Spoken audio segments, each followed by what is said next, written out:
What's up, everybody? Welcome to Virtual Redban number 734, Chill Wednesday. It's just a chill Wednesday. It's exactly what it sounds like. And I want to give a quick shout out to Pixel Palace Arcade that is watching on X.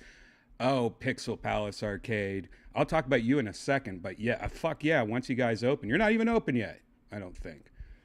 But check out Pixel Palace Arcade. It's about to open. If not, if it's already open in Round Rock. I've been following them for a while. The progress of them opening a arcade bar. Hey guys, happy Wednesday. This is a Wednesday, rare Wednesday. I am drinking my first drink of the night. Cheers to you guys. Oh, yum, yum. This is a Death Squad mug. I'm actually wearing a Death Squad hat, one of the old ones. But you can get one kind of like it if you go to DeathSquad.tv. That's right, DeathSquad.tv. Right at the very top, you click on Shop Squad, and that will take you to ShopSquad.tv, where we have hats, mugs, T-shirts, including, whoa, they're all out of stock, but still, the Starlux trucker hat is in stock right now. That's based off the Starbucks color scheme. It is with the Death Squad logo, like the one I'm wearing right now. That's still in stock. The other hats are out of stock. T-shirts got recently restocked, so you can always go there and get some T-shirts. And of course, the mugs, which are selling out. All of them are almost sold out. Get yours now while you can. Go to ShopSquad.tv, of course, or you could just go to DeathSquad.tv for everything, including every past episode of Kill Tony. If you missed Monday's episode, that's a good one. That's with Luis J. Gomez and Sal Volcano. And there is a part in this episode. I'm not going to spoil it for you if you haven't seen it. But there's a part in this episode that I literally, I've had this ever since about when I turned, maybe like 40? I think it was 40, about when I was 40. I used to have a stomach. I never puked. I could do anything, and my stomach was rock solid.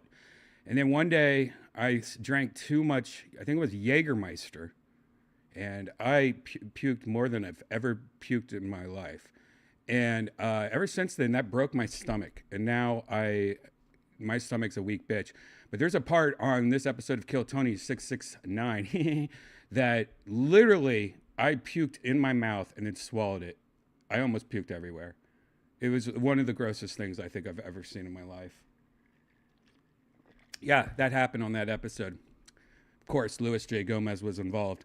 Anyways, check out Kill Tony 669. If you go to DEATHSQUAD.tv, you can get every episode. We also are on Spotify, anywhere podcasts are.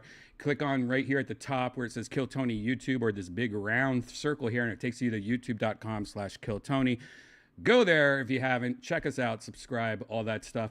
And last but not least, go to Sunset Strip Comedy Club. If you're ever in Austin, Texas, I co-own a comedy club there called the Sunset Strip. We have shows every day almost. My show is tomorrow, The Secret Show. Every single Thursday I do it, except, breaking news, next Thursday I'm taking the week off because it's 4th of July. And no one wants to go to a comedy show on 4th of July. Come on. It sounds like a nightmare. So I think we decided just to close up shop that night so our staff and everyone else can enjoy a holiday. But anyways, that is, we do have a show tomorrow though. So if you're in town or any, pretty much any Thursday, go to the Death Squad Secret Show every Thursday. It's Sunset Strip ATX, or again, the links to everything I talked about are at deathsquad.tv. Also, if you live in San Diego, next month, I'm going to be at the American Comedy Company. And I'm bringing the great Casey Rocket and Aiko Tanaka, who's an old friend of mine. Of course, Casey being from Kill Tony, and, a lot of people miss Casey. If you haven't caught up, a lot of people have been missing Casey, including myself. It was great opening the show, seeing a little Casey, but I'm glad to have Hans also. But, I love Casey Rocket, so I'm so happy that he's coming with me. And, of course, Aiko, you might have seen her from all the old school Death Squad podcast back in the day. She's my old friend. It's great to see. Aiko was in America's Got Talent or something like that recently. I don't watch that stuff, but anyways, that's at AmericanComedyCo.com. That's July 18th through the 20th. We're going to be there the whole weekend, Thursday, Friday, and Saturday. 2 shows Friday, 2 shows Saturday. And I haven't been on the road since pre-COVID, so if you live anywhere near the area, come out, support, see me do an hour. Got a bunch of new stuff. Going to throw in some old stuff. It's going to be a fun time. So go to AmericanComedyCo.com. Boom, boom, boom. Oh, yeah. I wanted to show you this. Pixel Palace Arcade bar. If you live in Round Rock. This is pixelpalacearcade.com. I don't know if he's even watching anymore. But it's pretty cool. He actually has an Instagram and a TikTok. I think I found him originally, I want to say maybe TikTok, but it's really cool, man. It's just a cool guy that is creating a little arcade. It's like a dream, right? To have a bar arcade. And he updates all the time, and he shows you it, and just watching the progress, it's pretty exciting to watch what he's been doing. Yeah, I can't wait. It's near me. I'm going to go to it. I love it. He also has, I wish I could show you. I don't know if I can't really skip forward in these videos on Instagram. He has this really cool cabinet with all these really cool nerd toys in it, like like Back to the Future shoes and shit like that. So it's just a cool retro place. Anyways, that's if you want to follow that, Pixel Palace Arcade. I'm always a big fan of arcade bars. I think that is really badass. And I know there's one in Columbus that was called shit. What was it called? It was maybe One Up arcade bar or something like that. I remember there was one in Columbus, and I used to always support them a lot when I lived there and stuff like that. And now I went back recently to Columbus, Ohio, and it's huge. It's like they have multiple locations. So it's I love it. I think that's like a dream to have, like an arcade bar. Anyways, check it out. Hi guys, welcome to this episode. This episode is going to be a chill episode. If you're new here, a lot of episodes I usually have a point or I'm talking about a specific topic. This is one of those ones that I am not. We're going to look at some new video games, VR video games and stuff like that, some trailers and stuff like that. But other than that, this is one of those episodes that that is going to be more just, well, let's just see what we find on the internet. Some of these are even better than regular episodes usually when we don't have a game plan. So how are you guys in the chat room? Ooh, Stud Muffin's in the chat. My mic's at 50%. What are you talking about? Is it really? No, it's not. I'm looking at it right now. Stud Muffin just has too much wax in his ear, probably. But Stud Muffin, by the way, if you didn't catch the last couple episodes, Stud Muffin has been editing some of these virtual Redbans into digestible, like 7-minute videos, and they're on my YouTube page. There's the first two are on my YouTube page, and there's also a bonus one that's for members only. If you are a member of my YouTube page, $5 a month, you get all these extra stuff. But it's really fun editing, like him taking all this just rambling and not drunken nonsense and actually making something out of it. Pretty impressive. I am impressed because I've watched my girlfriend Janice, fiance, whatever. She tried to do this a lot, and she did it a few times. I think she made a couple videos. But one thing I do know that it was very hard and very time consuming for her to do that. Is it my mic is on low and stream? But watching Stud Muffin, he figured it out. He's just really good at that. I thought he did a great job. But he has a new video, another edit that he is going to be premiering tonight, part 2 of Virtual Redban. That's where we actually go into virtual reality, and we'll premiere that on that tonight, or eventually we'll be back on Redban also. So look for that later tonight. Oh, it's just amazing! I actually look forward to it. So you guys can hear me, right? You got me like I'm like I cranked my stuff up even a little bit more. I know, like, when I, like, go over here, I'm not really that close to the microphone, but I feel like you guys can still hear me. Right? Right? Is that Tom Selleck? Yeah, I'm in this or this mustache mode again. If you ever see me in a mustache, it's going to be very short-lived. Usually what happens, and this is what happened last time, I'll be shaving my beard, and I'll fuck up. And I'm like, God damn it. And then I do one of the things where I'm like, well, I guess I'm just going to shave. And so I shave, and then I go, I'll just keep the mustache. That's how it usually happens. And then usually Janice loves the mustache. I don't mind it. Like right now, it seems okay. I don't mind it. But the thing is that my dad has a mustache. He's had a mustache his whole life. And when I have my mustache, I just look like my dad. And so I just like my dad didn't have a mustache. Maybe I would like this more, but I don't know. I'm not sold on it. It's not going to be, I'll probably wait till my beard, I don't know. to reverse Hitler stash? Honestly, I've tried every single kind. I've actually worn, not a Hitler really. Like I shaved this and this. Like I didn't go all the way to the middle. Like I did that. And I did kind of like a Death Squad thing. I did that one day. And I don't know. I felt like a chimney sweep or something like that.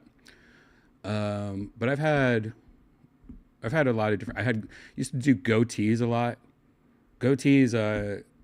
I don't mind a goatee. Goatees are okay. The thing is that having hair around your mouth, if any of you know what I'm talking about, usually it just sucks. Like it just sucks. I'm not even talking about like food is a problem. I'm not even talking about that, which is a problem. Every time you eat something, it gets in there, and then your mouth, you have shit always around your mouth. But it's also just very itchy. Like it's always poking my lips, my sweet, soft lips, and it's just itchy. And I don't even like having a beard. I just don't. I don't know. The older I get, when I have like just a shaved face, it's just weird to me. I feel like a little. I don't know. I feel like a weird kid with gray hair. I don't know. To be a guy, right, guys? I've been very lucky, though. I can grow facial hair. I know. I have so many friends that can't grow facial hair, or it takes them forever. You know, like the early days of Tony growing a mustache, it took like 3 years for him to get where he is now. But like I get it. I'm lucky I can grow, but I'm a hairy monster. I'm all hair. And that just reminds me of something I wanted to tell you about earlier, and it kind of goes right into what I'm talking about right now. My friend Lucas McCrary and Liz Splat, who are two comedians that if you've ever been doing one of my secret shows or you watch Kill Tony, you've seen them be picked out of the bucket before multiple times. Both good friends of mine. They started like this little underground comedy show in Austin, Texas, and they've been filming it. And it's like a brand new, brand new show. It's very underground, but it's already become really popular. Like it's packed every week when they do it. But they've been putting it on YouTube lately. And I did this I want to say I did this like 2 months ago. But the episode with me in it just dropped. And you know, I watch it and I'm just like, oh man, I could help them so much. They have some audio issues they need to work on. Like the mics need to be balanced and all that and stuff. And the editing needs some help. But it's cool to watch a show from the beginning when it's still small. So if you guys are always looking for new content and, you know, this show has a lot of, you know, people from Kill Tony on it and Austin comedians and stuff like that. Like Cam's been on it. I don't know if Hans has been on it or not, but anyways, I'm on episode number 13. It's called The Absolute Show. And yeah, I look like complete shit here, by the way. I know. I'm like slouched into this chair. I think I was super hungover that day or something. I don't remember. But let's take a little peek at this. It's called The Absolute Show. It's on Lucas McCrary. That's Luks MCCRary on YouTube. Right now, you know, I mean, we have Post Malone on the other day. We have fucking Jelly Roll, you know. Like Tucker Carlson. Tucker Carlson. We had Tony Hawk on, and it was badass. You brought up that you went to like different countries, and it just reminded me. I went back on your Instagram, as I love to do, God. and I saw that you tried to suck your own dick on Live Kill Tony in London. Yeah. I used to be able to do it. Now I have a little belly, but I couldn't suck my own dick though. I just could kiss the tip of it, and then I could put my tongue on it and kind of rub it, but it felt like guys, you know what I'm talking about when you lick your nipple. It doesn't work. Like you want it to feel like, oh my God, yeah, but it just feels like you're licking your elbow or something. Where were you coming? No, I would like literally try and go, this is gay, and not do it. I could have told you that. Yeah. No, it was just to see if you could. You never tried to do Oh that? yeah, for sure. I think every guy's What's tried. weird is I tried very young. I was in like 3rd grade, and I was really, really trying. Like I would come home from school and really try to suck my own penis. I would be on the bathroom just completely butt-ass naked. I would go up back on my shoulders. I would try and go like that. Yeah. Which, I mean, I haven't tried since I've grown a little bit, so maybe...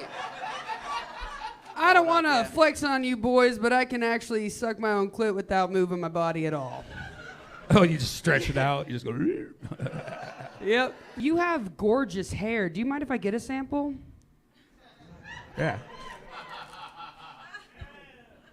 Oh, God!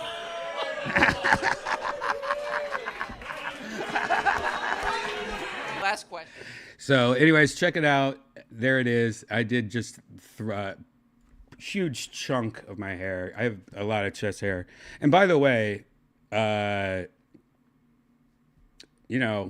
we talked a couple episodes ago about how I was just a bad boy growing up. I would shoplift visionaries and stuff like that. One other thing I did, and this is not something I'm proud of. This is when I was about 16. Me and my friends would, once we got a car, like all our parents just let us just do whatever the fuck we wanted. So we were out, 2 a.m. On weekends. And we would always hang out at this diner called TJ's in Columbus, Ohio. And I think there's still TJ's in Columbus. The one we used to go to just closed down, and now it's a Chick-fil-A or something on High Street. But one thing I would always do, because I've been hairy my whole life. And I remember, if I was really broke, I would like just take a couple hairs and put it in my food and go, hey, to the waitress, what is this? Just so I could get a free meal. I know, it's horrible. But I remember being dumb about it. Because I think I did it multiple times at the same restaurant, which is just so stupid looking back at it. And plus, I think I just took like a chunk of hair out and put it in there. Like, what the fuck is that? I could see we do one hair, but I think I remember just doing a bundle or a faggot of hairs. Yeah, looking back at that, I'm so ashamed about that. Not cool. I know it's not cool, and I paid my price. I was a waiter for over 10 years at multiple restaurants, sometimes at the same time. I did my duties. I gave back to the table where I got. And I'm sure back then, like how much did we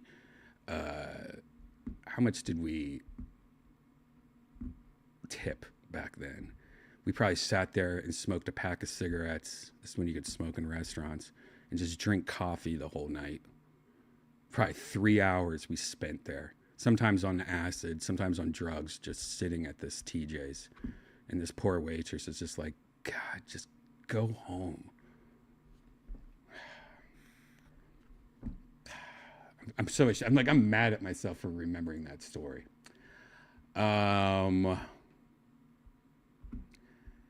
Brian came out of the womb with a full head, bundle of hair, like red bars. Yeah, I did. I mean, the only bad thing is my hair has been getting gray a lot lately. Like, I don't know. I used to dye it and stuff like that. And I wear hats so much, so I don't really care. But I don't know. Dyeing my hair or just fermenting my hair, I do it once in a while when I'm just like, meh. But what they don't tell you is when you dye your hair, just ferment your hair, it's cool, it's decent, for like first couple weeks, but then it becomes like orange, or not orange. It becomes like a weird brown, like a reddish brown. It just doesn't look right. Getting old, guys. Yeah, you young kids, especially you people watching on Twitch, enjoy it, man. You always hear that. I always hear it. My dad used to always say it to me. Enjoy it, man. You're young. Your eyesight, like everything falls apart. Like my eyesight, again, when I turned about 40 years old is where it really shit hits the fan. 40, my eyesight just started eating shit. Like, I should be wearing glasses now. For sure, I should be wearing glasses every day, all day long. And I don't. I'd rather see everything a little blurry. The only time I ever put my glasses on when it's dark out and I'm driving, because it definitely is worse when it's dark out. Or if I'm watching a movie. But like everyday life, I don't mind a little blur. Sad, so sad. Sad. Sad. All right. So I got a couple things I wanted to show you. Some of these, most of these, or a couple of these are not virtual reality related. I can't remember if I've talked about this before, but you know, I have a car, or I got solar recently, and when you get solar, like my solar makes so much solar that I can't even use it all. Like, I end up selling it back to the city, and they barely pay, and you know, it's really like they screw you. Oh, you want to sell us back energy even though we really need it here in Texas? We'll give you 5 cents a kilowatt hour or whatever. So it's like, sure, it's nice because I don't have electric bills anymore. And like my last couple months, like my electric bills for this house and just how expensive it is for like the air conditioning and stuff for this house was pretty high. Like I think I was getting like last summer, and it was mostly just for the air conditioning. I would say it was like around $400 a month, which to me is ridiculous because, but this is a house. You know, my whole life I've only had apartments, and like apartments, I don't remember what my electric bill was, but I wouldn't say it was like around $100 a month. I don't know. Does that sound right for you? Anyone in an apartment? But the electric out here in Texas is pretty expensive, and I think it's just because in Texas, you know, they're having a energy problem out here. If you don't know that, their power grids are really old. Like everyone else in the United States is connected to like a grid where you could share electricity. So like if you're in Ohio and you need electricity, Chicago will send us electricity and shit like that. But for Texas, it's like, no, we want our own. They want, you know, Texas really wants to be like independent and stuff like that, and have their own shit, so that when shit goes down, Texas can break off and become their own country or something. But because of that, electricity is pretty expensive out here in Texas, or at least where I live, and that was one of the main factors of getting solar. Was like, you know, the electricity is so expensive. Also, like, you know, we get these crazy ass storms, both winter storms and summer storms. And I hate the idea of losing power. You know, I like having my own. I don't, like, I was thinking of getting a generator, or, you know, but I decided to go with solar. And, but now I make so much solar that I'm just like, fuck, I need to switch. I need, you know, take advantage of it. So, of course, I have an electric car, a Tesla. Janice just got a Tesla Model 3, which it's the new Model 3, which just looks sexy as fuck. It's been redesigned and updated and super cheap. Right now, a Model 3, I think you can get like $12,000 back in tax to brakes or something. You can literally buy a Tesla Model 3 for like, I think $30,000, which is cheaper than what I paid for my Honda Civic. And I know people are weird about Tesla or electric cars, but man, if you have a garage or you live by a Tesla supercharger, I really do recommend trying out a Model 3. Give it a test drive. It's pretty badass. I actually love her car more, or like driving her car more than my car, just because her car's newer and has all this really cool shit in it. Anyways, I was thinking like, all right, my Model X, my Tesla Model X is getting older. So I was thinking of taking that and keeping my Model X at my studio downtown in Austin. So I just have a car downtown anytime I have a car that just lives downtown. If you don't know, I have a new studio downtown. And I have 2 parking spots downtown, like in a parking garage and stuff like that has charging there. But I was thinking like, all right, this car's getting old, but it will last forever. I don't want to really sell it and take a loss on it, but maybe I could just keep that car down there. So I've been looking at new electric cars, and I was, of course, thinking of getting another Tesla, maybe even getting a new Model X, or even maybe getting a Model 3 after driving Janice's car so much. But then my buddy, his dad owns a Porsche dealership. Now, I've never had a Porsche. I don't think I've even ever been inside of a Porsche before. But when a friend's dad owns a Porsche dealer, you're like, shit, maybe I should look at what Porsche has. But I didn't really know any of their, like, what do they have, that's electric. And sure enough, they have a few options, but their big one's the Taycan, which all the reviews and everything, pretty solid car, pretty fast car. But their biggest problem is that their battery life kind of sucks.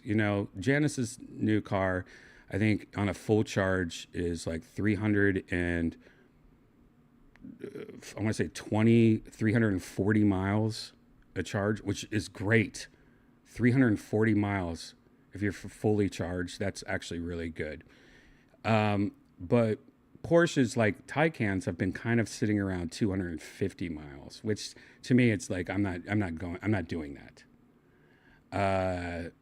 But their 2025 model is coming out in the next couple months. It's supposed to be out now, but I think there was some kind of recall, they're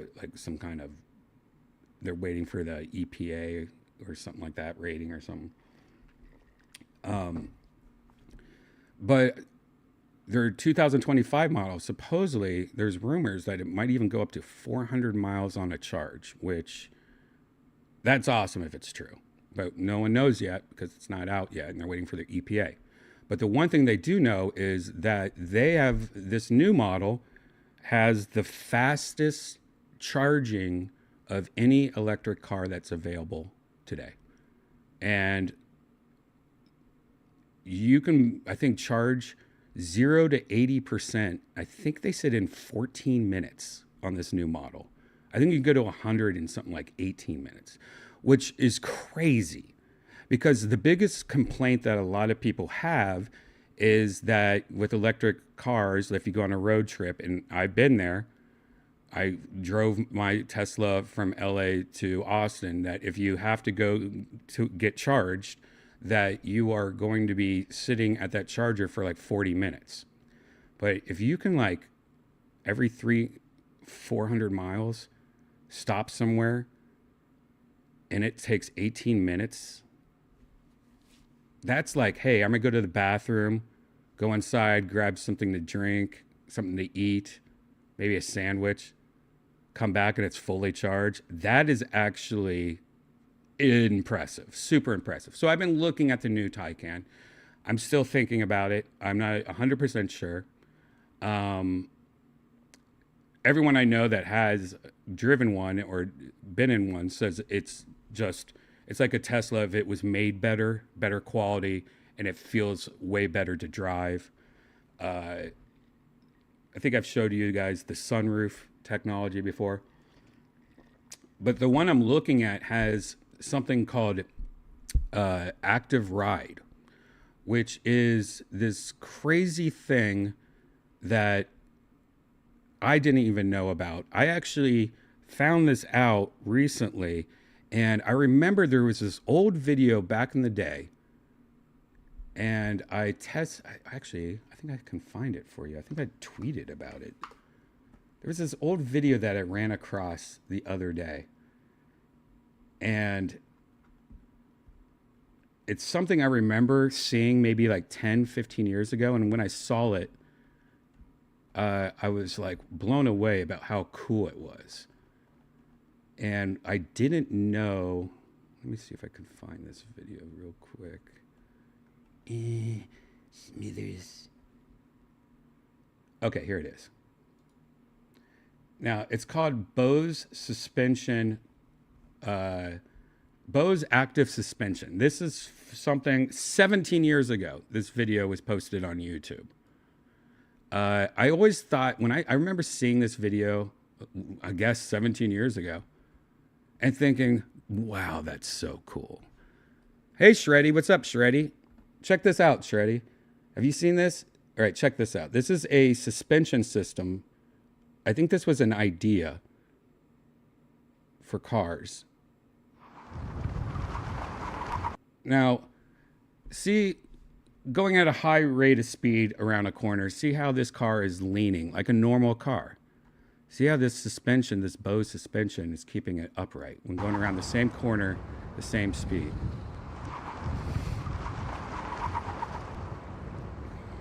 See that difference? Pretty impressive, right? Shalom.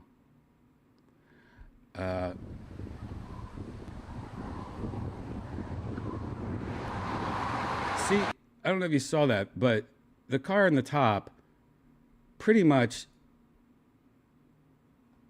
I mean, the car on the right's like really like going, oh shit. Yeah, it's kind of like, you know, never spill your drink again. It's kind of like, you know, those tripods, those gimbals that you can get, you know, that where you can move the camera around and it stays perfect.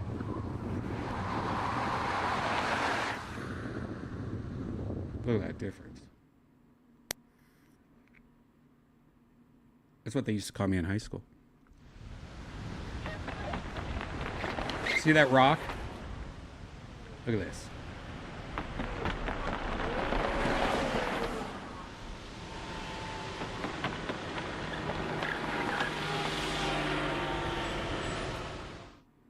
I remember seeing that though 17 years ago.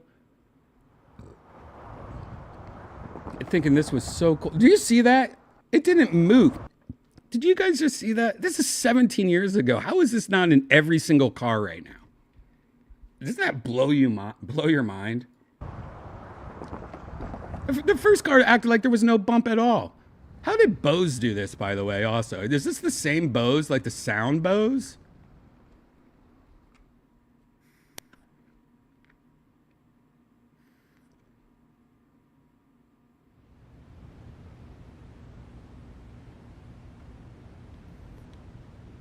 See, look at the rear view mirror.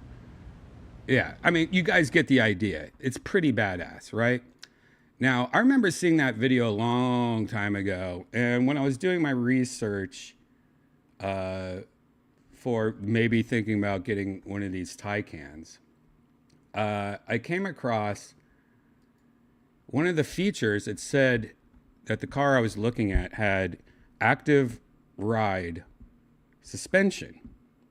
And I was like, what's active ride suspension? And one thing it is because the car sits lower, that when you walk up to the car, the whole car goes zzz, like it goes up, I don't know, 5 inches, 6 inches, so that it's easier to get in the car. And I was like, wow, that's badass. And I thought that's what it was. Well, then I stumbled upon this, and guys, this is what happened to that Bose suspension, man. I don't know if Porsche bought it or if they just copied it or what, but check this out. This is a demonstration of showing you the suspension. This is not a Taycan. This is a Porsche Panamera. I don't even know what a Porsche Panamera is. But this is what the car I'm looking at comes with. I thought I was blown. This blew my mind.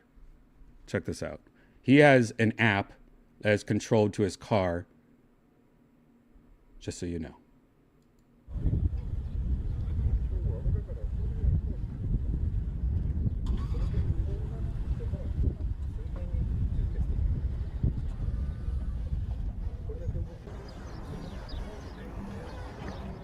Look at that. It looks like it's talking to you. This looks like a movie. This does not look real.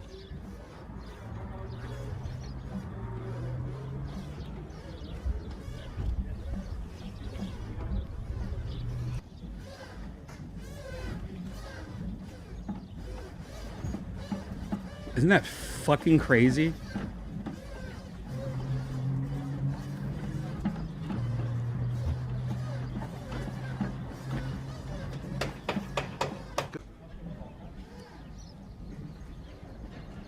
And one thing it does is when you drive faster, it pushes the nose down. That's one thing it does to make it go faster. It pushes the nose down, you know?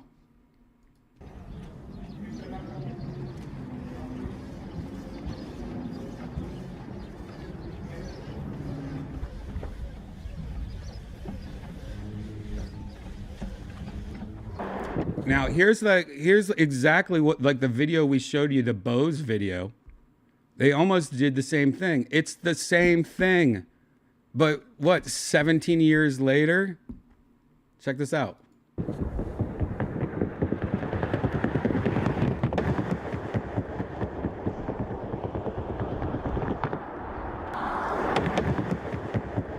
Look, the camera's not even jiggling.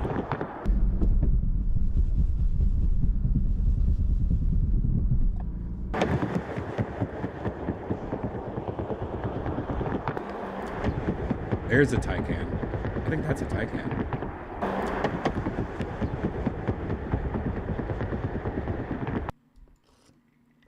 I just thought that was crazy. Potholes don't exist in this car. Yeah, you're right. I mean, it's pretty crazy. I do like it. Very. I really want to know though what happened to let me just type in what happened to Bose suspension.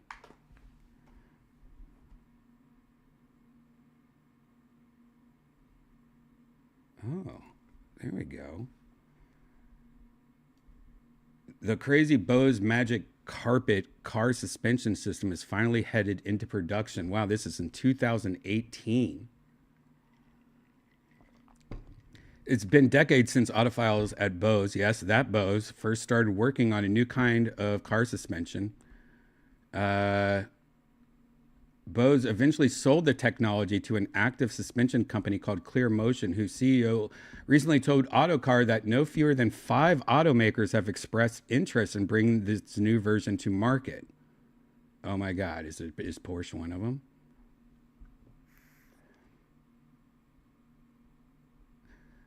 It will actually lift a wheel to skip over a pothole. It could actually hop over obstacles. It sounds impossible, but by 2005, the company had been working on a prototype running underneath an old Lexus. If you haven't seen it in action, it looks fake. Huh. Wow. Is this the video we just watched? For 24 years, Bose worked on what it hoped would be a revolutionary electromagnetic suspension system that would offer an incredibly smooth ride for cars. The secret project was called Project Sound. You should be able to build a car that basically flies along the ground, stays level all the time. So when you get to a bumpy road, it should stay level, and when you turn and brake, it should stay level. When we started the project, we actually started with a luxury sedan. So we bought 2, we put one to the side, and we modified the other. This is the unmodified vehicle. That's what we're starting with. And it's gonna come down at a good rate of speed, and then it's gonna make a hard turn, lane change, and then we're gonna do a very hard braking maneuver. Then it'll come over these bumps, and then it'll slalom back. So now the white car, same make, same model, same everything, except completely modified suspension system. Look at that. Insane.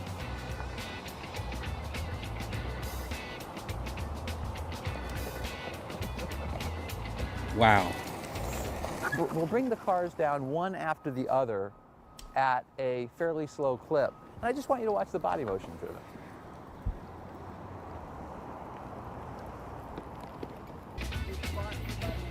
Insane. To finish the demo, Bose gives us a look. I mean, that is really cool. You know, I've been in some cars that have really good suspension, and it's very noticeable going over bumps and stuff. Like, good example, my Model X, there's a part in the road that every time I go over, it's like a huge boom. And my car has air suspension in it. The X has air suspension in it, but it's an older version of it. Janice's has a way newer version of better suspension. And when you go over it, it's night and day difference. I can't even imagine what it would be like, something like this. At a springy feature it had no intention of putting into a passenger vehicle, but is a fun way to show off how high-tech and powerful the suspension system is. Oh my God, it just hopped. Holy shit, did you just see that? It just hopped. Can it hop over a spike strip? I think it can. Oh my God, is this the getaway car of the future? Look at that, it just hops over this. Let's slow this down. Playback speed.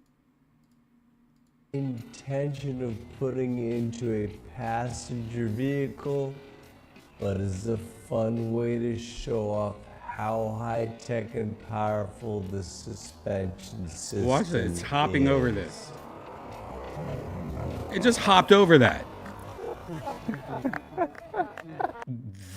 That is bonkers. Is there a visual sensor then that can sense the depth of something? You know, it's funny, right after we did it the very first time, I remember a person asking Dr. Bose that same question, and his answer was, he said, when I was 6 years old, I started studying magic. The first two things they tell you about magic is never repeat the trick and never tell them how you did it. In the end, the project was a technical success, but a commercial failure. The suspension system was deemed too heavy and too expensive to integrate into mainstream vehicles. Bose was able to use what it learned from the project to create a special car seat for truckers called Bose Ride. Pretty fucking amazing. Anyways, like I was saying, yeah,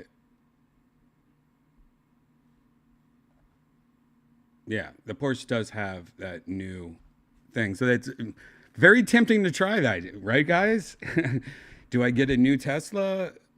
Just a refreshed version of the car I already have, or do I try something new that can have like that crazy suspension? I mean, it's very, very tempting. Very tempting. And of course, I showed you guys, I think I already showed you this a million times, but the sunroof that the car has is something out of an Alien movie. It's just the Taycan.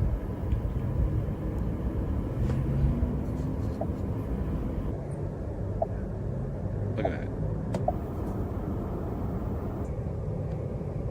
Doesn't that look like CGI?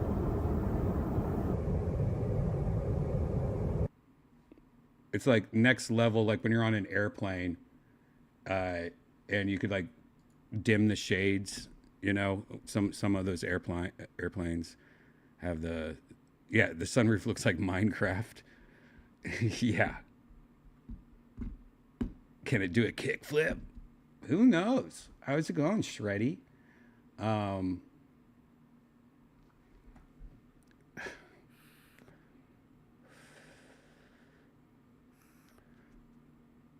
The fast charging thing is what blows my mind away. Just being able to charge that fast. That just seems like a game changer.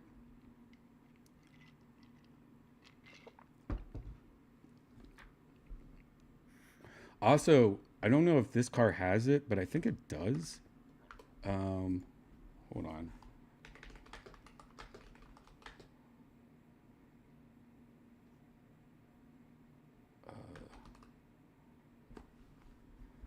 It has Apple CarPlay, which is something that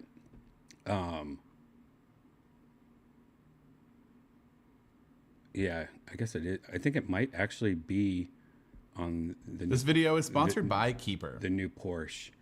If you guys use CarPlay, that's one really annoying thing about Tesla is it doesn't have CarPlay or Android Play or whatever it's called, Android Auto. It uses their own, and luckily Tesla has done a really good job with their infotainment system. It's actually pretty legit. But I honestly have always been a CarPlay guy, and I don't know if you saw the new CarPlay or not. I think this is it.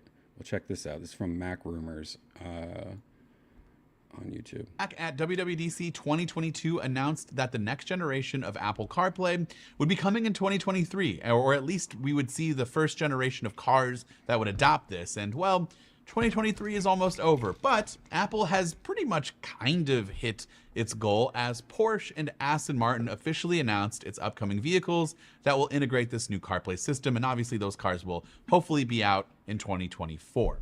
Aston Martin confirmed that it will release its first vehicles with the next-gen CarPlay in 2024, including an updated DB12 sports car, but it's unclear exactly when in the year this will happen. Porsche did not provide a time frame or reveal any specific details, aside from a few images, which I'm going to show you a lot here because they look beautiful. But this new version of CarPlay... Notice how the CarPlay extends all the way into your instrument cluster, where you can actually change the color and the look of your instrument clusters.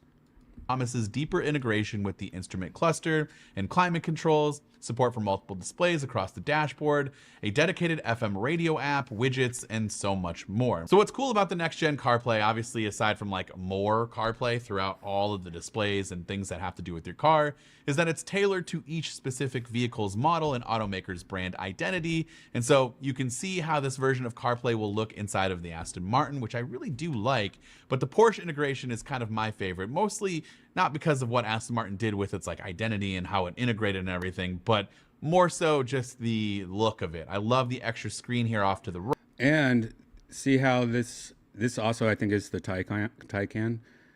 See how many screens it is? It's 3 screens, but what they're not showing you is that there's actually a 4th screen to the right on the Taycan that's only for the passenger, where the passenger can sit there and watch YouTube videos and do whatever she wants. And how it's legal is because it has privacy film on it. So when you're driving, it's blacked out, so you can never see the screen. So they could have their own screen where they're doing their own shit over there, or maybe they're helping you by like adding something to the maps. It's touch screen, but they have their own screen over there that I can't see. Right. I just love multiple displays and things that you can see. Porsche showed off a custom elongated CarPlay interface on the central screen, along with widgets for apps like calendar, music, and weather on that secondary display. With next generation CarPlay, a connected iPhone will provide app-related data, while the vehicle will provide... And check that out. It does Apple Maps, kind of like if you've ever been in a Tesla, having the map right in front of you. The airbags come out of the steering wheel. Blitz. I don't know if you knew the airbags do not come out of the screen. Somebody get this guy a car accident. Generation CarPlay, a connected iPhone will provide app-related data, while the vehicle will provide driving-specific data and info like your tire pressure and then all of the stuff on the instrument cluster. Apple said the connected iPhone will not store or track vehicle information, which is good for privacy reasons. Now, if you're sitting there thinking, I can't afford a Porsche or an Aston Martin, don't worry, I'm in the same boat with you. But there are other automakers that Apple has said is included on the list for the next generation CarPlay integration. So we have Acura, Audi, Ford, Honda, Infiniti, Jaguar, Land Rover, Lincoln, Mercedes-Benz, Nissan, Polestar, Porsche, Renault, and Volvo. Renault. So to sum it up, there will be 5 main new features of CarPlay inside of these vehicles, and that includes your instrument cluster display. So that'll be another set there with the tachometer, the speedometer, all of that car info will be on that instrument cluster display. You'll probably get some music controls, navigation, all of the relevant car information will be there. Now, speaking of displays, there's obviously new support for multiple displays, whether it be the instrument cluster that has a display there, or your main infotainment screen, or if you have a car like the Porsche here that has a 3rd display, it'll just be the operating system for your entire car. As of right now, CarPlay is pretty much limited to the infotainment. It's kind of a accessory to the car's actual built-in infotainment and operation. Oh, you're saying the passenger is going to get a face of glass. You meant for the passenger. I'll show you. I'll show you in a second. You'll see. Operating system, but this seems like it's just going to be your main operating system for everything. Also, we will have new features like controlling climate via CarPlay, having widgets displayed on your displays, and of course that new FM radio app that I mentioned earlier, so you don't lose out on having access to the radio. Obviously, I'm really looking forward to this being integrated into a ton of new vehicles for 2024. My lease is coming up, so the more that this is across all vehicles, the better. I have more options to choose from. I don't think I'm going to get one in 2024 quite yet. I just feel like it's not going to be ready with a lot of these more affordable, car manufacturers. But hey, you never know. Hopefully it will be. But I'd love to hear from you in the comments down below. What do you? Anyways, let me show you, just so you guys can know where the airbag would be. Of course.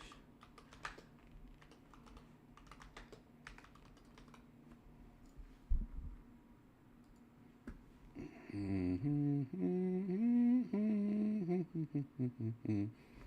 on, let me find a good video for you guys. I might find a good video for you guys. This. Alright, that one is not good. Okay. Starts, vehicle automatically switches to Sport Plus mode. So let's hit start. Okay, track endurance mode active for the endurance mode to work. Now, LCS right now, I believe, but keep it in low. Let's see if the I car can looks get back. good when it's at the lowest ride height. Just with the new dark turbo night badge, I think is exactly what it's called. And then the software is just sort of optimized. So, as you can see, I'm guessing right below the screen, see this little chunk that comes out.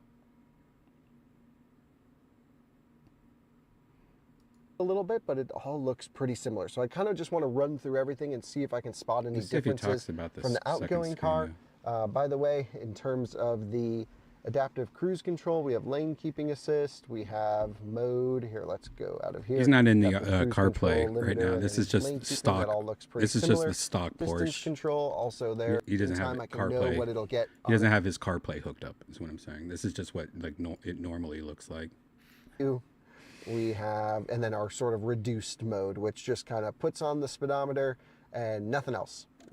So I prefer this mode here, personally. I like data overload, lap off, don't need it at the moment.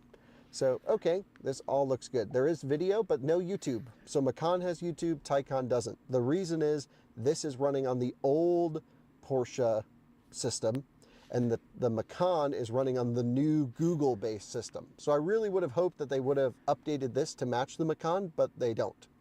But this still gets the cool Apple CarPlay integration. There is a passenger display, by the way, which a passenger can stream video while you're driving and have everything. This is really unchanged from the previous models, but I can't really see it from the driver's side. You can see it looks almost completely off, and as the camera comes around to the passenger seat position, you can see everything. So at first I thought, wow, that screen's really dim, but no, it is just based off of your perception here. And of course there's ambient lighting and heated seats now as standard in the car. That was an option before, crazy enough to think, but that's a Porsche way. And so heated seats are standard, cooled seats still an option. Okay, I think that's everything on the software. It's fairly unchanged. There you go. That at least showed you a video of that other screen.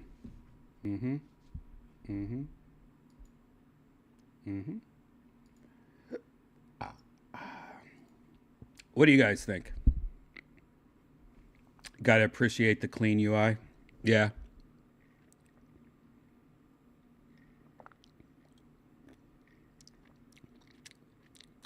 Redban, you should do some videos on Joe's simulator. I want to see that thing. Yeah, I want to see that thing, actually. I think I've been there when he had it. I just keep on forgetting to look at it. I forget he has it. He has it in like another room. Or he took it home. He might have taken it home. But I saw that video of Tom Segura's version of it. I haven't seen that. It looks really fun. If you don't know what we're talking about, let me see. Tom Segura simulator. Hopefully this finds something. Racing simulator, here it is. What's going on, guys? Welcome back to the Podium One Racing YouTube channel. Today we have a few updates on some builds that we are currently working on, mainly Tom Segura's build. We also got Logan Mizuraka's build and a ton of cool builds going on in the back of the shop that we are going to get into, including a Porsche RSR. So that's one we will see. It's not the video I need. It's somewhat of like a peanut butter brown. So that's going to be super cool. Majority of his rig, you guys, if you...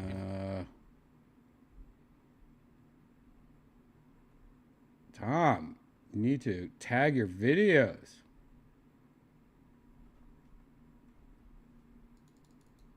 Anyways, you get it. It's a driving simulator. I don't know why that didn't come. Why that his own video doesn't come up. Anyways, you guys want to look at some video game trailers? Let's do that. There's a couple. We haven't done, like the last 3 episodes, I've not talked about virtual reality once in the opening. So I feel like I just want to do a little. Then we'll go back to something else. I love Wallace and Gromit. And they have this new thing where they're going to be in a video game. Golf. You play mini golf through Wallace and Gromit's house. Is this the trailer? Wow, it's only 16 seconds long. Golf in West Wallaby Street? Oh, crazy.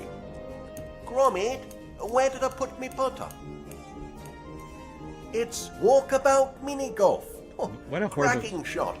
What a horrible trailer. You're not going to show us anything? You're not going to show us anything. When's this come out?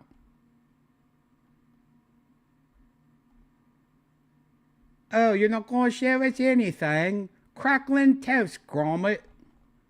It's just one of those things that I just have to like go on YouTube myself.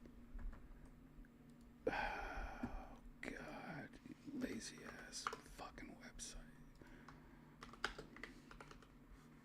Lazy ass website.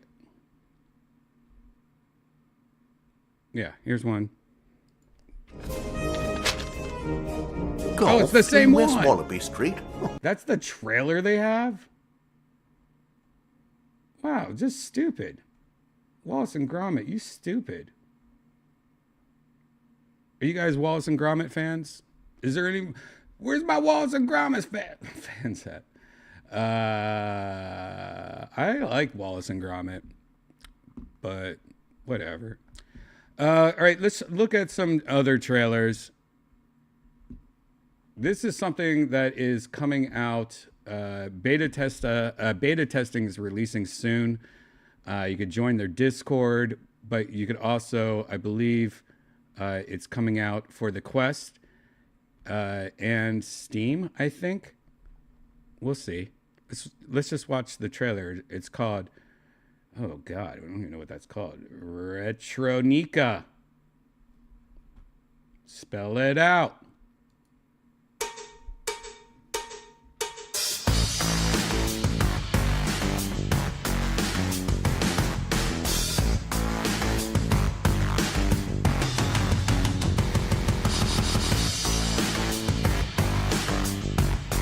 I don't know if we've looked at this before, but I really like this style. It's like, it looks like it has a Facebook filter on it for sure, or a TikTok filter on it, but it kind of works.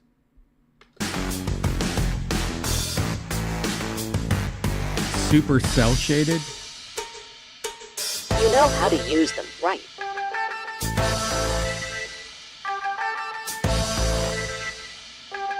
Load it up. You have no time to lose.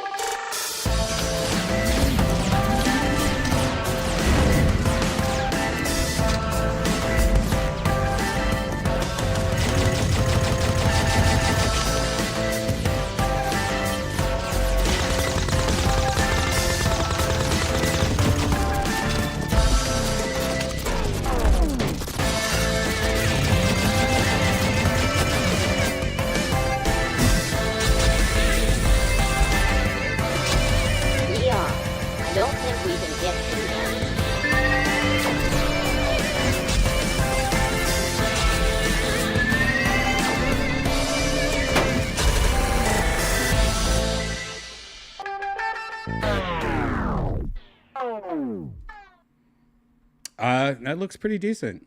Retro Nika, first quarter of what? Whatever. What's next? Mobile Suit Gundam interactive anime coming to Quest this fall. New mixed reality gameplay revealed. Everyone likes Gundam, right? Except Sam Talent. Yeah, why does that sound different? Sam Talent. Yeah, that's his name. Sam Talent hates Gundam. I found that out recently. Sam has that travel show on his YouTube. And I got really upset at one of his episodes. He went to Japan, and he just shit on Japan the whole time. That just hurt me. That stabbed me. I told him, though. I was like, man, that episode really made me sad. I had to. Because it was... If anyone ever gets the chance to go to Japan, please go to Japan. And it's just a beautiful alien landscape. It's like no place you've ever been to. And like... you immediately just want to respect everything about the country. And you notice how I remember driving from the airport to the hotel, and I remember just not one single piece of trash on the highway. And I'm like, what is going on here? I've never seen such a clean country. And everyone's just respect and politeness. And like, it was beautiful. It was beautiful. So when you see somebody that you know, like a friend of yours even, go there and just shit on the whole place and almost fuck with people, like it really lit me up. I was like pissed. I've since settled because it's been a while and I don't remember it, but damn. Anyways, there's this new game coming out. Let's watch the trailer.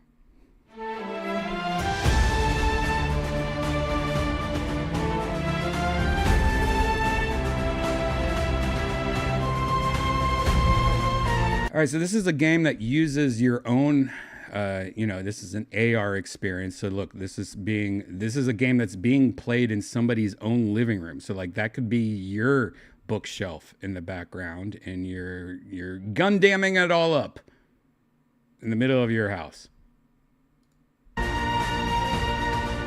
Looks like a shooter.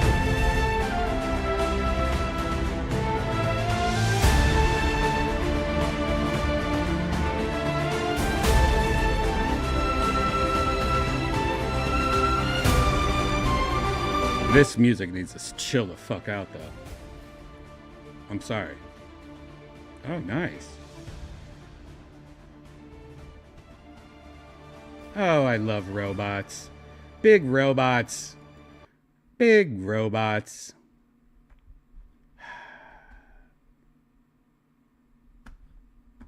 You know what?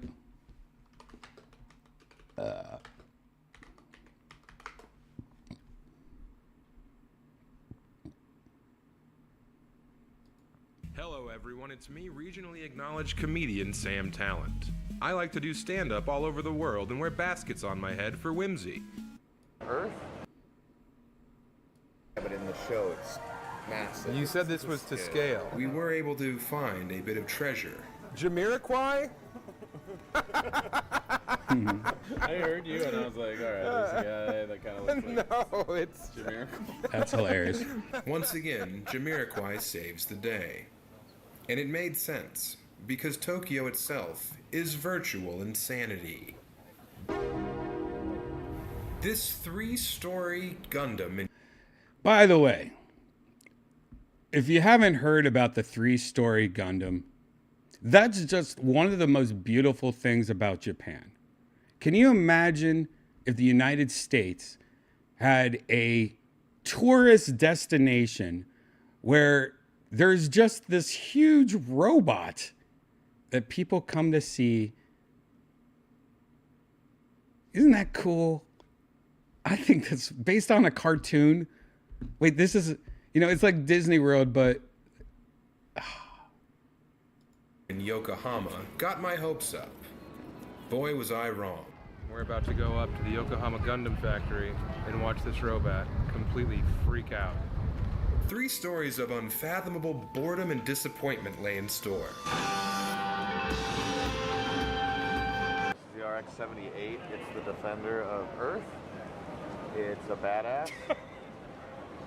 This rules. I'm so excited. While I was underwhelmed, I tried to view the events through the eyes of a man who had a haircut of someone who signed the Federalist Papers. Jake Becker. Defender of Earth. I mean, it's funny. Like, don't get me wrong. I love Sam.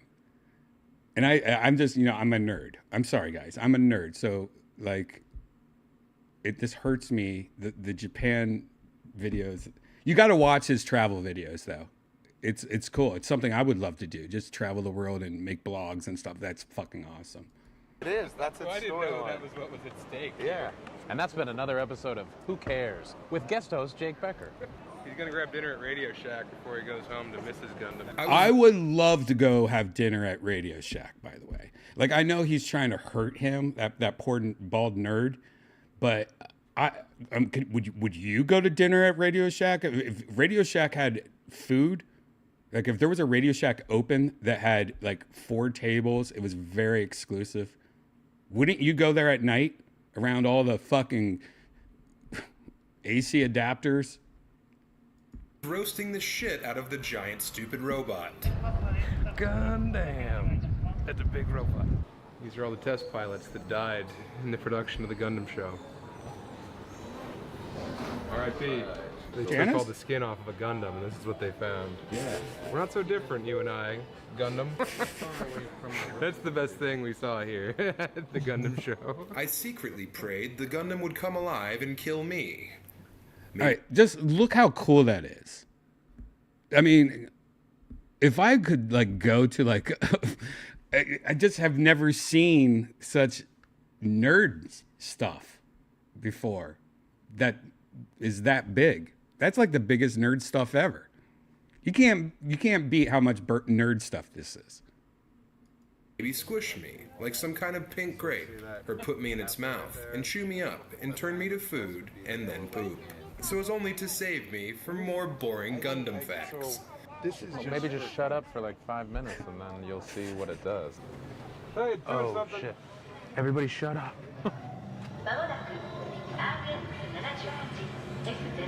Whoa, it's steaming. But the steam's coming out of those things. This cost me $300. All right, $300. If that's true, for some reason, maybe because of like the seats he got, like the floor he got. There's no way that's $300. If it's $300, that's ridiculous. But maybe you got to go on the $300 deck, where you get to be right by the face or something. I don't know if I would do $300 either. I'd probably just watch it from the ground. That probably looks cooler. Yes. But it was all worth it to see the excitement on Jake's stupid face. Anything could happen. Lund was right. Anything could happen. Except for me being entertained. Gundam's pissed.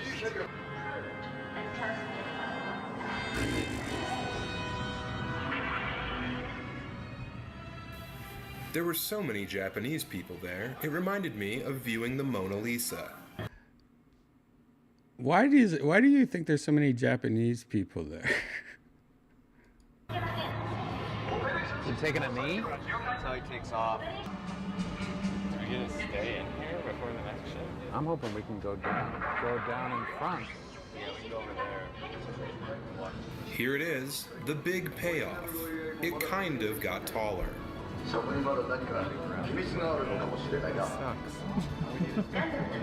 An hour and 40 minutes on the train to get in. Pointing to the heavens, which I hope to occupy immediately. If heaven is real, no one will give a shit about Gundams up there. And it'll just be chicks wearing volleyball shorts, and all tops will be wet and transparent. I like that. And you would have to get around by jumping on trampolines. Wow. See, this is what I'm talking. This is what got me mad. It wasn't even his critique of course, he's not a fan of big giant robots like all of us. But like, these poor Asian people are like, my God, he's disrespecting Gundam. Like we paid $300. It took us 15 years to save up for this Gundam experience. Anyways, check out Sam Talent. He has a bunch of them. Not only Japan, he's Tokyo. But I think he started doing other ones, maybe, if I'm wrong. Maybe not. Maybe. I thought he did. I don't know. Sam Talent.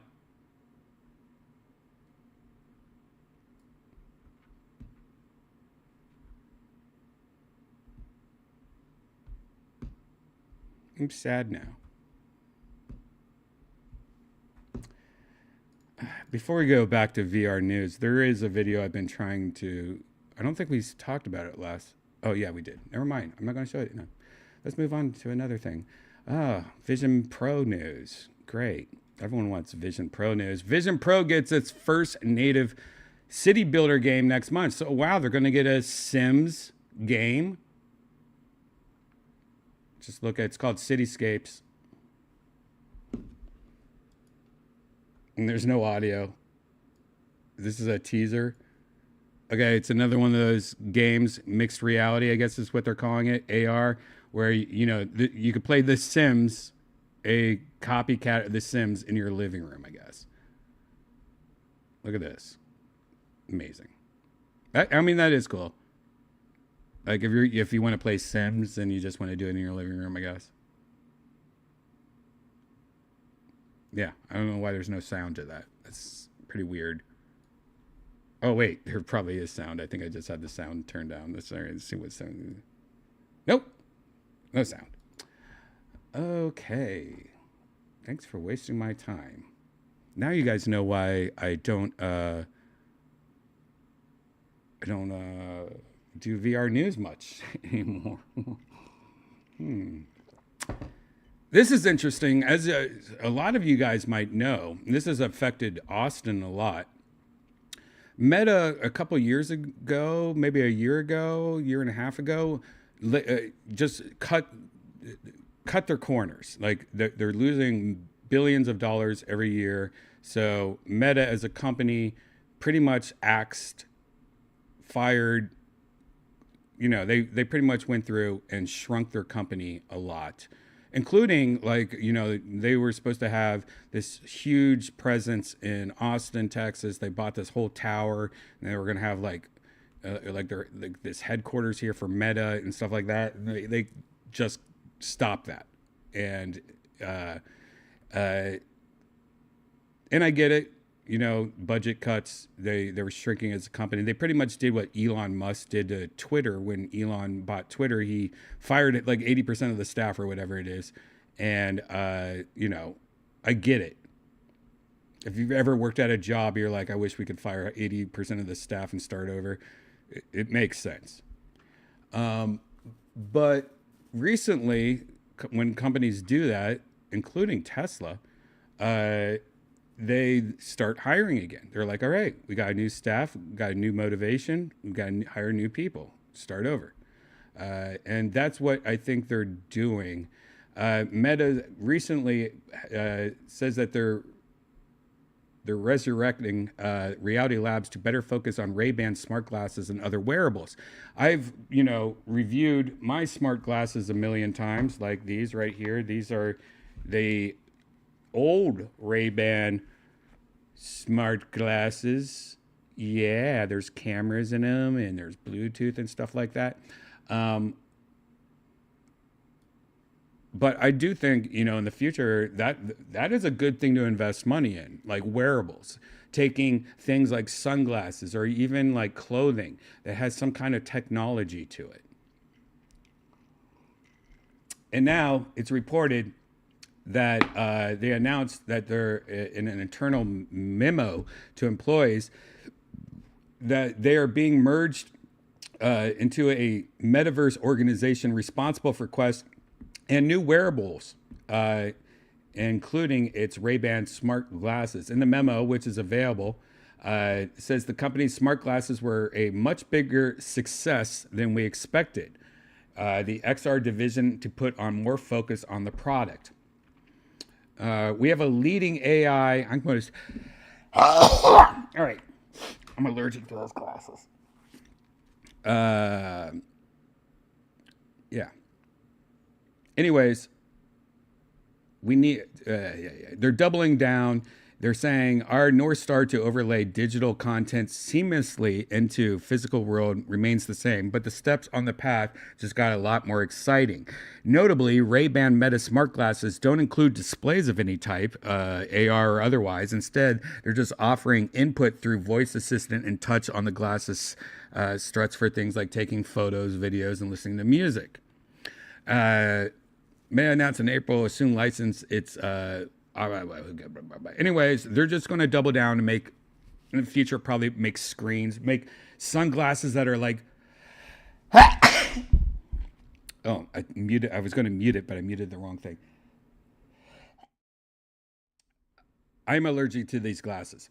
Anyways, what it's, you know what? Maybe if it is the glasses, maybe because it's old technology and I have like the new version. Why is that making me sneeze? Anyways, those glasses are pretty cool and they're decently priced, you know, and being able to have like video on your glasses and Bluetooth on your glasses. We've done virtual Redban episodes where I talk about that more in detail. But imagine, you know, just adding a little display. Oh my God, what is going on? All right.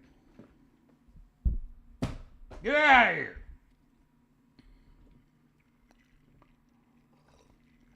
Good for them. I don't want to sneeze anymore.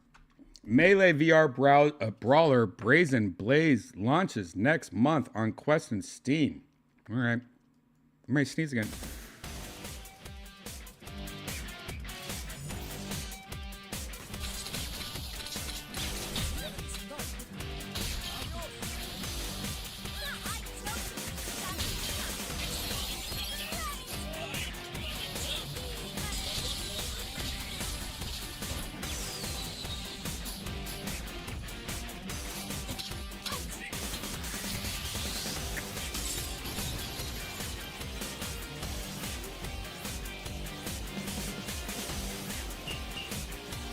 So this looks like a first-person shooter Smash Brothers.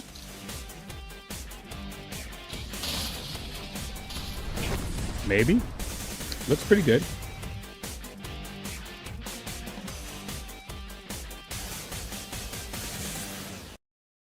July 18th release. Sorry, shit. Why am I sneezing so much? Is there something going on?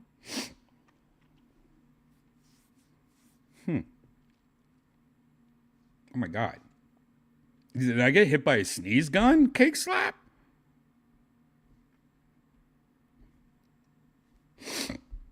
What if in the future you could spend coins, bitcoins or whatever, to make people in the past sneeze in videos? Maybe that was like the biggest breakthrough.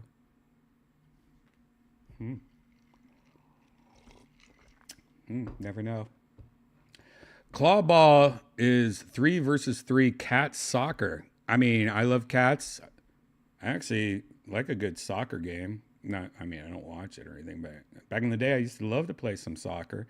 But cats and soccer, I think we might have looked at this already, and this trailer is already lame. Do we have another lame trailer here? God, what is the deal with these lame trailers? Yeah, I guess they're just another lame trailer. All right, let's just check it out then, I guess.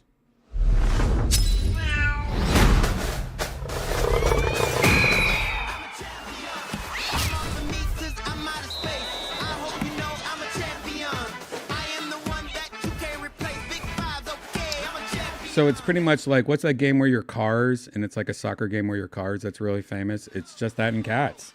Makes sense. I think we have watched this. But I love that cats are being more and more put into video games. Clawball, play for free, App Lab, Quest. There you go.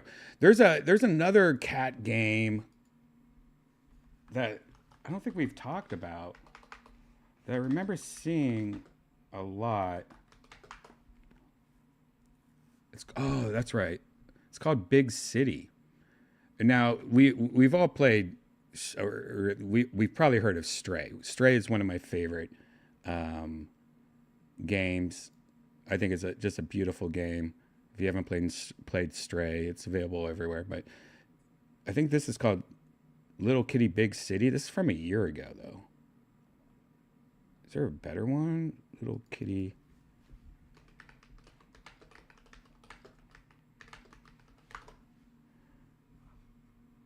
Oh, just look at the review. Cat owners often spend time looking their fur-covered creatures in the eyes and wondering what they truly want. Would they enjoy the world outside, or would they immediately come running back to their parents' protective embrace? Little Kitty Big City attempts to answer this question for indoor cat owners out there through an adventure that fictionalizes the thoughts and feelings of a feline friend lost in a small Japanese metropolitan sandbox. I mean, this seems fun. This checks all the boxes. Beautiful Japan. Graphics that look kind of like Katamari, or kind of like the cell shading stuff again. A cat talking to crows. I mean, this is the kind of video game I like. I know a lot of you guys are like, no, dude, I just do Call of Duty all day, or, you know, any of those shooters. But no, I like fun little shit like this. Adorably animated and full of personality, solving platforming. This reminds me of the was it the Swan game? Goose game. Remember the Goose game?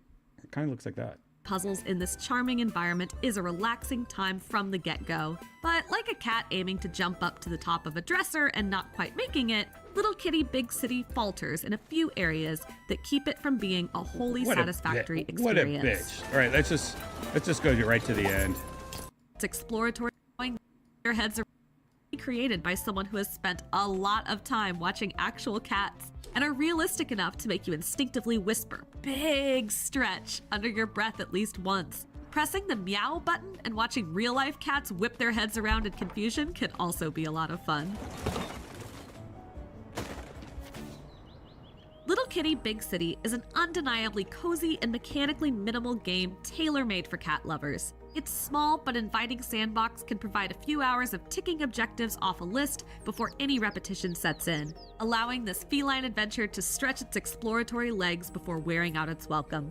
Its graphics are cute and delightful, especially for people who just like to watch their pets leap into boxes or trot along when they realize they are not supposed to be in the kitchen. What's missing are a few layers of polish on its movement and camera controls, which can make climbing around this city more frustrating than it needs to be. And while the campaign may be brief, being a street-level cat discovering the world a few blocks at a time easily holds up across it. Hey, I'll take a 7. A cat game with a 7. It's so me.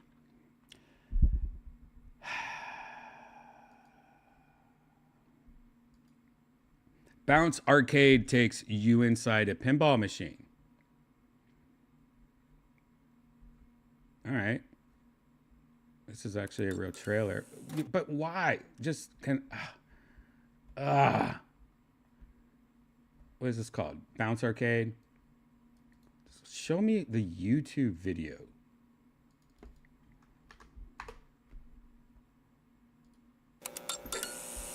Easy. Look how easy it is. It's supposed to be inside of a pinball game.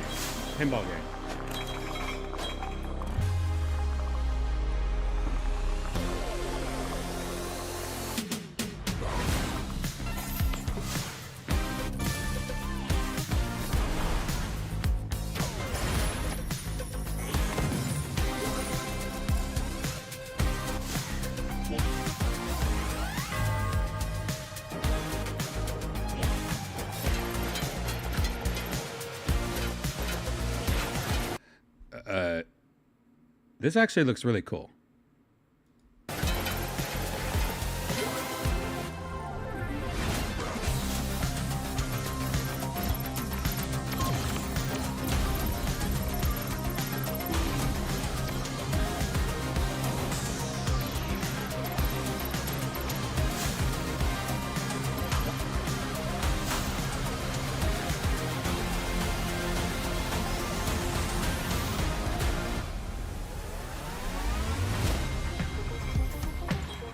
Looks cool.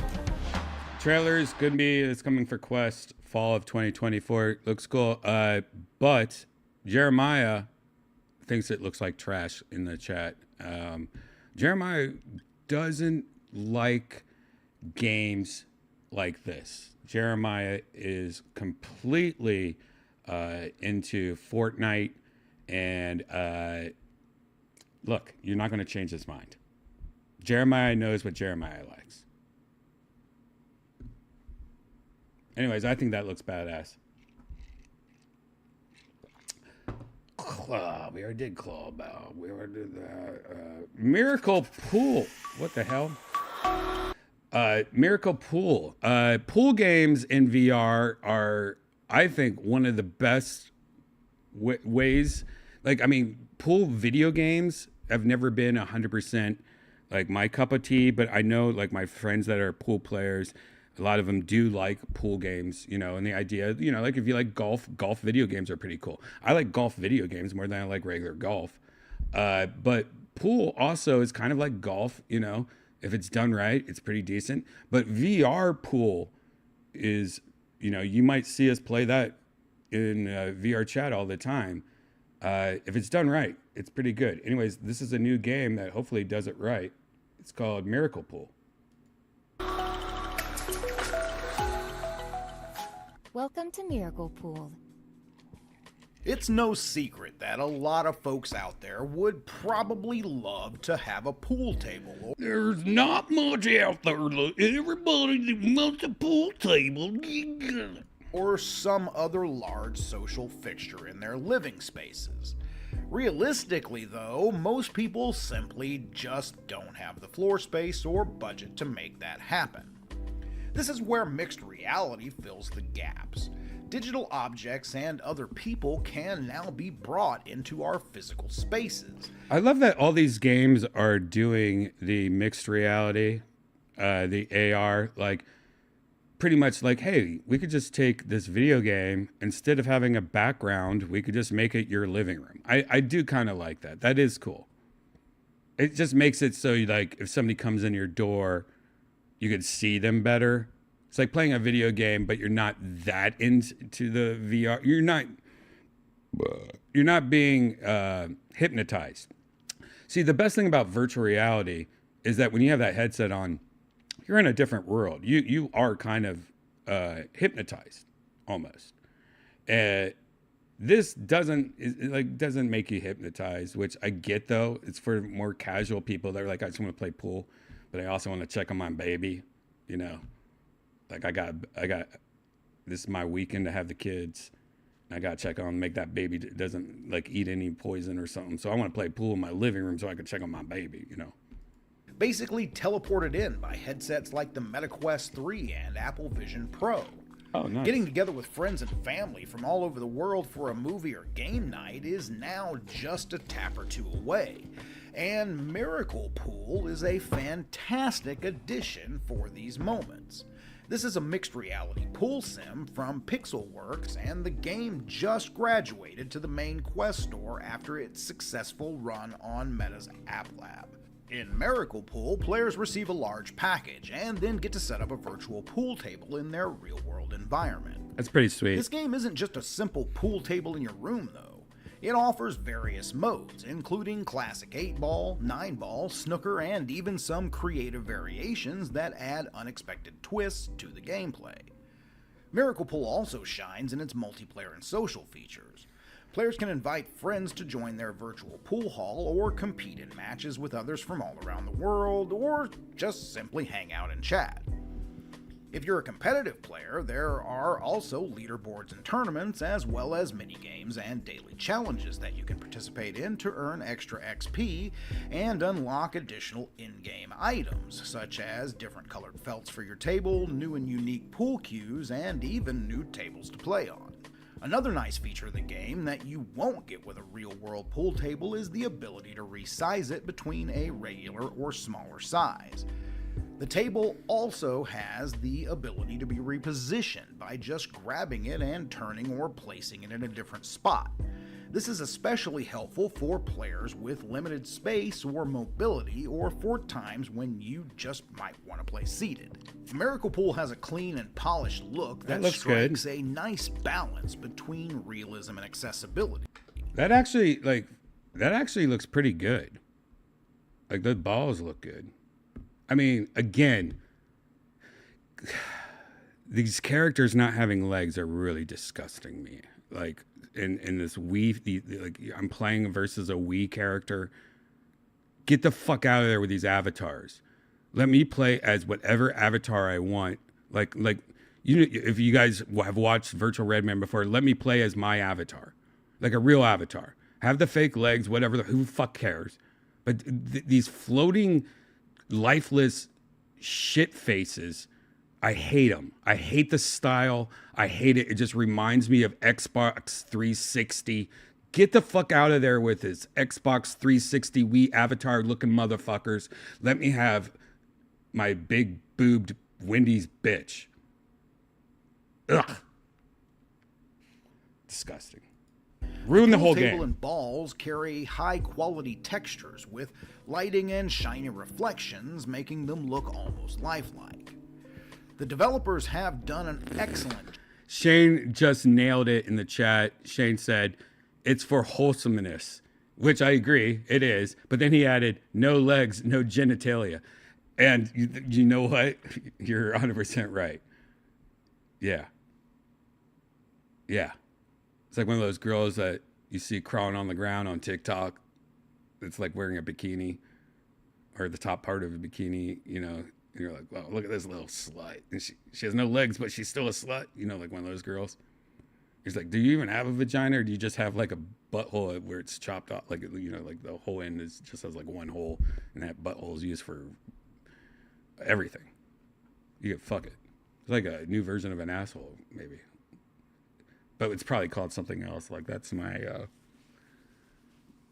disposability. No, that's my disposal. That's my my human disposal. No, that's my disposal. It's my job of optimizing the game to run smoothly without sacrificing any of the visual fidelity, with frame rates remaining stable during my entire play session on a Quest 3. The detailed look of the table and assets set against the newly improved color pass-through of the Quest 3 is a powerful combination. At one point, I forgot the table wasn't real and actually tried to lean against it while setting up a shot. That's hilarious. Mixed I can reality see that makes that happening. happen quite easily, and it's a powerful effect in Miracle Pool when it does. Now, aside from the clacking of balls and a single repetitive music track, which thankfully can be turned off, there isn't really a lot to say about the sound in this game. The audio that is present did sound crisp and realistic, and added to the overall illusion that I was actually playing pool in my dining room. This minimalistic audio design makes sense, with audio blending from the real-world player's environment rather than trying to overpower it. Miracle Pool also is a social game if you want it to be, and to that end it supports voice chat during multiplayer matches, which I found the voice quality. Yeah, all right. I'm not gonna lie. This actually seems fun. Being able to play multiplayer, like if you just like come home, throw on your headset, you're like, you know what, I'm gonna play a game of pool, and being able to just play this in like your living room or something, with a stranger, with a bitch with no crotch, with a bitch with a little hole, little butthole, not a little butthole, a little. God, there has to be a name to that. Her little bird hole, her little whistle. Need to be very clear with minimal lag. Now, I need to so smoke more. far, everything about this game has been great, but what about how you actually control the stick? Unfortunately, this is where the game falls a bit flat. As it is with most games like this that attempt to recreate their real-world counterparts, the feeling of holding controllers in hand tends to break the illusion. Since there is no real table to rest your hand against for stability, sometimes lining up that perfect shot can be a bit clumsy and difficult. Sucks. Miracle Pool. Like the programmers need to add more of a give. Like if your hands, like if you're holding up a shot and you go down this far, it needs not to move unless you go down too far. You know what I mean? Like maybe it needs more give or more, I don't know. Does have the ability for the player to lock the stick into a position once they do have their shot lined up, but just getting to that point can be challenging at times. The game offers 2 levels of difficulty, arcade or simulation, with the arcade setting giving players a guideline on the table showing them where their cue ball will strike and then the direction the ball they're aiming for will travel. One thing that could change the awkward disconnect felt in games like this would be the inclusion of custom. You know what I would like? You know what I would like though? I would like to have a game like this and maybe have the option to make it realistic, like you're at a pool hall or something and it detects there's a door in the background. See this door here?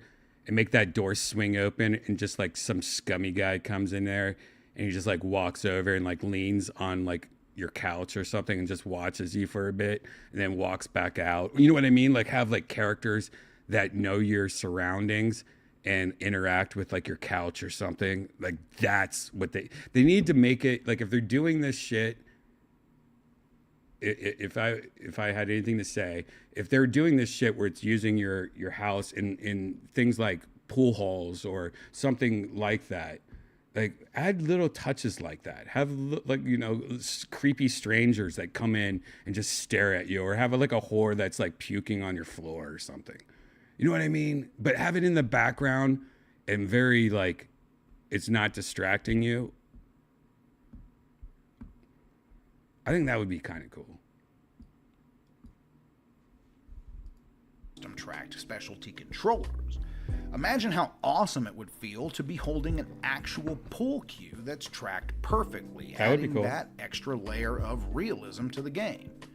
Now that Logitech MX Ink is a reality as the first tracked accessory for Quest, hopefully we'll start to see other tracked objects available in the future on Meta's headsets. So overall, Miracle Pool is a game that successfully bridges the gap between physical and virtual worlds, all while providing a truly unique and enjoyable way to have an augmented pool table right in your living room. So, if you're ready to take your billiards game to the next level, throw your money on the table and see if you've got what it takes to be the next great virtual pool shark. But just be prepared to lose track of time as you sink ball. All right, that's called Miracle Pool. Check it out. Maestro. Is that how you spell maestro? Maestro? Interesting. That's a word I don't think I've ever thought about. When do you ever write or say maestro? What the fuck is even a maestro? Maestro what is a maestro?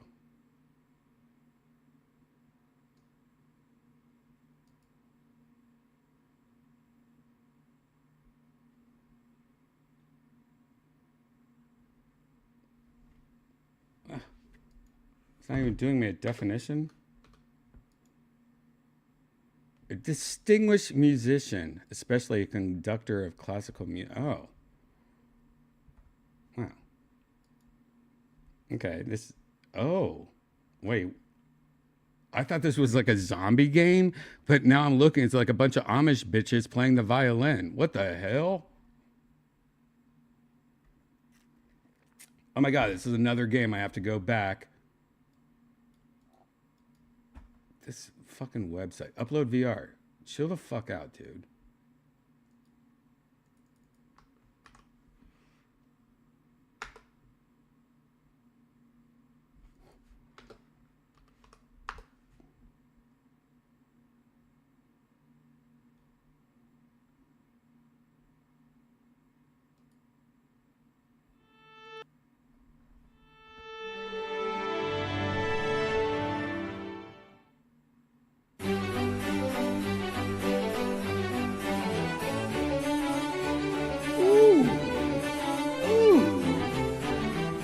if I sat on a feather. All right. Becoming a conductor in VR is kind of an interesting idea. Everyone likes to be like the DJ app. I like to fuck around that, of course, and like GarageBand and like AI music and stuff. But I wonder if it lets you like control music using your hands. That it's like backwards GarageBand somehow. That's actually a really cool idea. And by the way, now I feel weird not knowing what Maestro is, but I blame the green tea. Like, it's one of those things like, dude, did I just ask what Maestro was? I better smoke more green tea and get over it.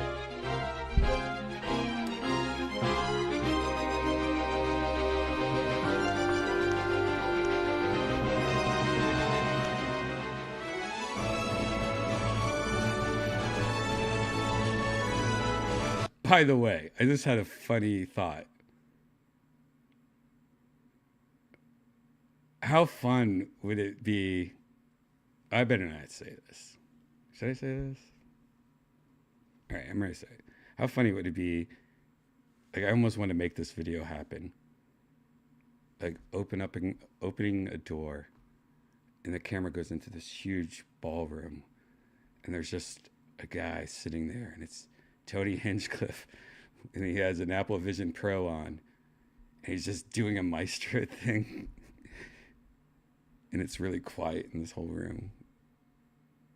Wouldn't that be cool? That's a cool video. We should do that for like a promo or something.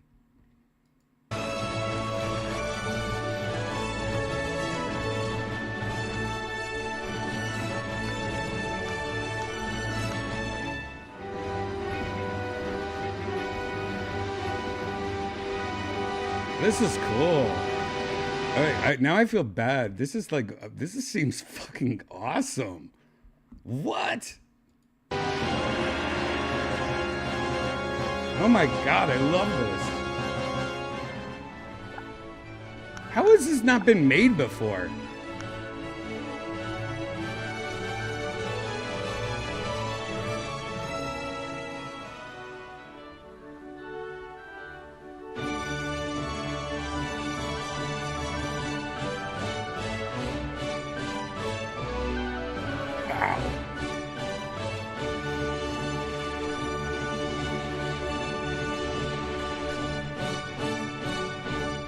Wow. Wow, I didn't think I was going to like that at all. What the hell? That was fucking awesome. It's MIDI file compatible, guys. Steam VR. Fuck. That looks so fun. November 4th. Early access. Wow.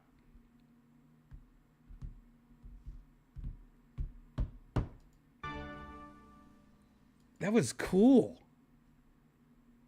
I really like that. Did you guys like that? Am I a nerd right now? I thought that was really fun.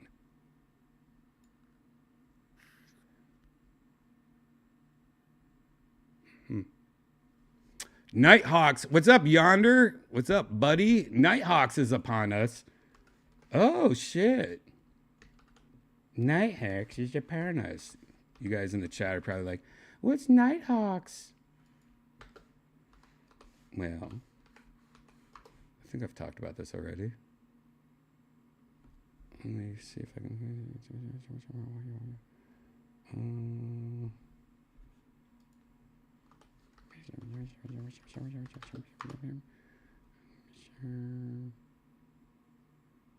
Oh, yeah. So Nighthawks is a couple of friends of mine, neighbors, who are making a movie about the Austin comedy scene. We've talked about this, I think.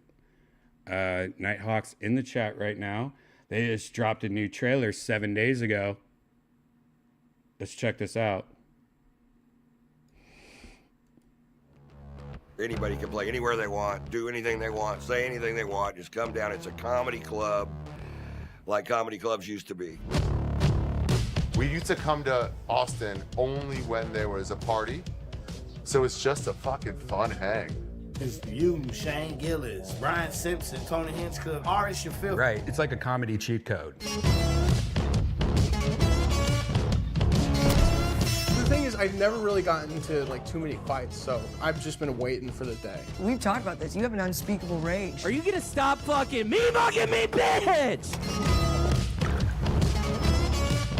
She hands me a remote. She's like, I want you to vibrate me while you're on stage. While you were on stage, could you see her? Yeah, well, I heard her more than I saw her. Have you seen Iron Claw yet? No, fuck no. Oh, I was sobbing for like 30 minutes straight. You think I'm gonna cry about 3 white people dying? Fuck. Slavery happened. Getting on mics is like just as hard as fucking doing comedy. It's being funny. Clap, you piece of shit. You could say a lot more now here. If you truly are just trying to think of whatever you can to be funny, you don't have to worry about the restrictions. Hans Camp, William Montgomery. You're deleting this, right? Cam Patterson. You guys like Cam Patterson. Well, I can't see shit. Oh, Casey Rocket. Doing a crab walk about 35 miles an hour across the stage, back and forth, moving stuff around. I love Austin. I love HEB. I love the brisket. And I love having my best friends with me. Rogan, who's planning on opening a club, opens the club and it becomes the place. That's the best case scenario. I mean, you feel it there. What's cool about the mothership is the history is now. You're making the history. You know what I'm saying? This is crazy. Comedy of the future, but that's born today, not yesterday.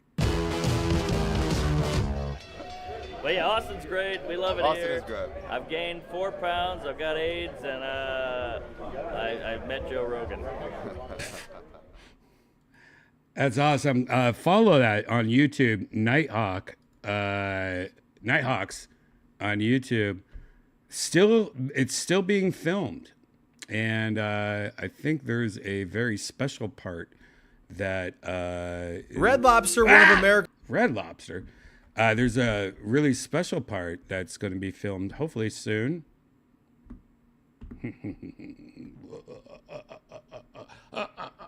Fun. Is this a Netflix series? No, this is a movie that's being filmed by my buddies.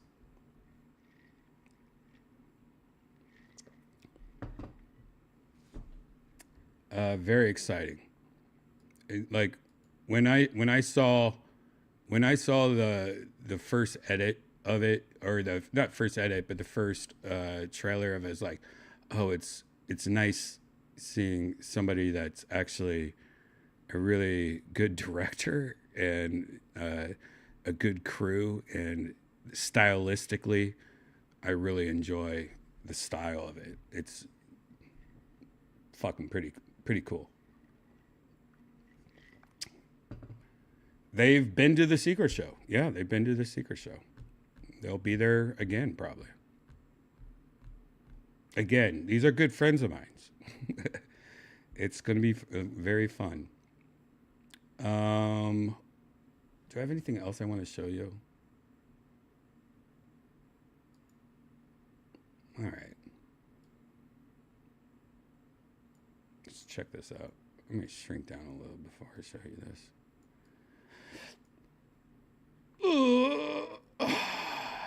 Dig VR unearths new gameplay trailer on Quest. Oh man, I think I've talked about this before. I love weird things on YouTube, and one of the weirdest things, like I used to be into this website this YouTube channel that just had videos of people getting towed from their work in Dallas, Texas. And recently I've been into watching, big construction vehicles destroy old Blockbuster videos. It's like watching these cranes just tear into and destroy old banks and old gas stations. Pretty addicting to watch on YouTube. Is this a game all about it? I hope. I don't know anything about this game.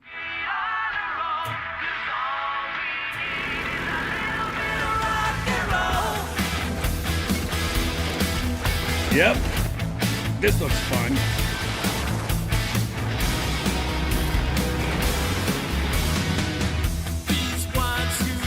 Oh my god. Wait. When it just showed the city, can you start tearing down skyscrapers? Probably not, right? You would die. The whole skyscraper would 9/11 on you and you would die.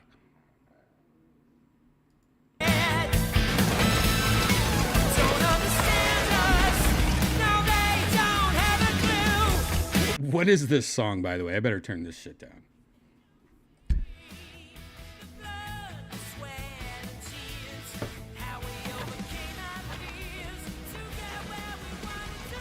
Oh, I got my rainbow.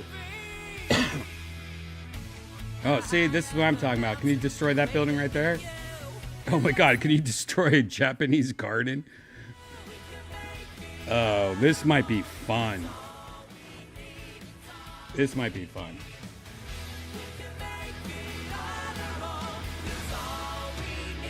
You can do all the cool construction shit. What's so funny is I think a lot of you guys, unless it's just me, you know, maybe it's just me because, you know, I didn't grow up with Fortnite and iPads. I grew up with like, you know, fire trucks and trains. And then I moved into like bulldozers and like all the fun stuff. Construction. Like when you were a kid, you saw like this shit and you'd be like, ah. But there's something to that, like being able to just like, oh man, I can destroy this wall.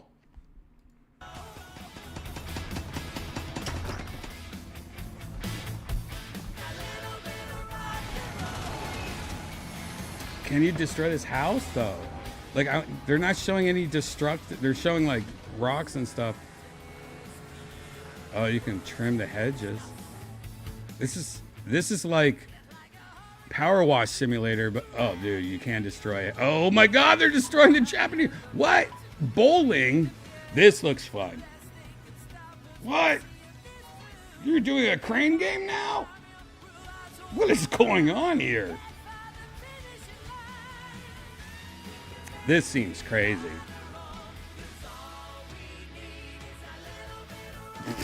What a silly, dumb game. This looks like a lot of fun. That looked like a lot of fun.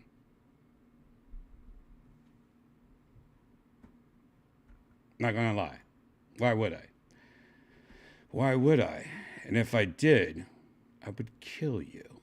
And then hide the corpse. You can now hide the corpse in Quest Early Access. Oh God, it's another one. This website. Oh my gosh. Oh my goodness gracious. Fucking to the... Is this it? That's 26 minutes. All right, official trailer, here we go. Hey, you ever heard of Tom? Tom! You know, the guy's a legend. Let's go and see him. Oh my God. Wait a second. Okay. Wait a second. That was Tom Selleck. Didn't Tom Selleck come up earlier? Didn't somebody say Tom Selleck earlier? That's definitely Tom Selleck. Hey, you ever heard of Tom? Tom! You know, the guy's a legend. Let's go and see him. Oh my God. Okay. Right, everyone just calm down and don't touch any... Why would you do that? Oh, for the love of God, please, stop this. Wait, are you having fun right now? Oh, great, the police are here. Oh my God. So this game is all about hiding a corpse. And there's different scenarios, like you're in the 70s hiding Tom Selleck, I guess. Again, another fun fucking game. Let's open this and try to hide it. You know I was joking, right? What the? Who? Why? Have you lost your goddamn mind? Oh, well played, you idiot. Time to reflect back on your action. No, you're going back in. Oh, time to hide the corpse. Again. Wow. Yeah, it's Weekend at Bernie's, but in VR. Using versions of... That actually looks really fucking good. I want to play that.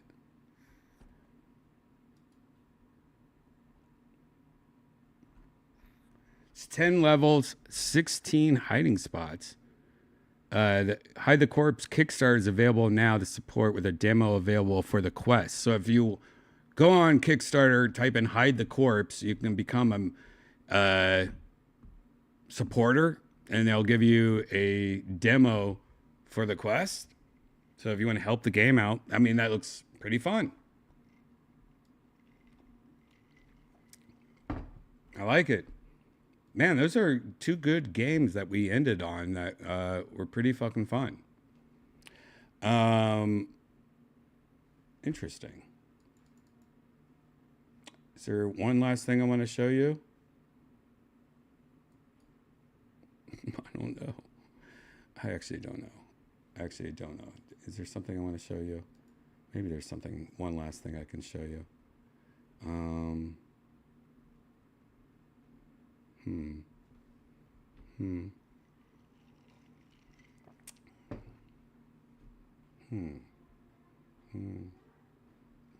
just looking. Oh.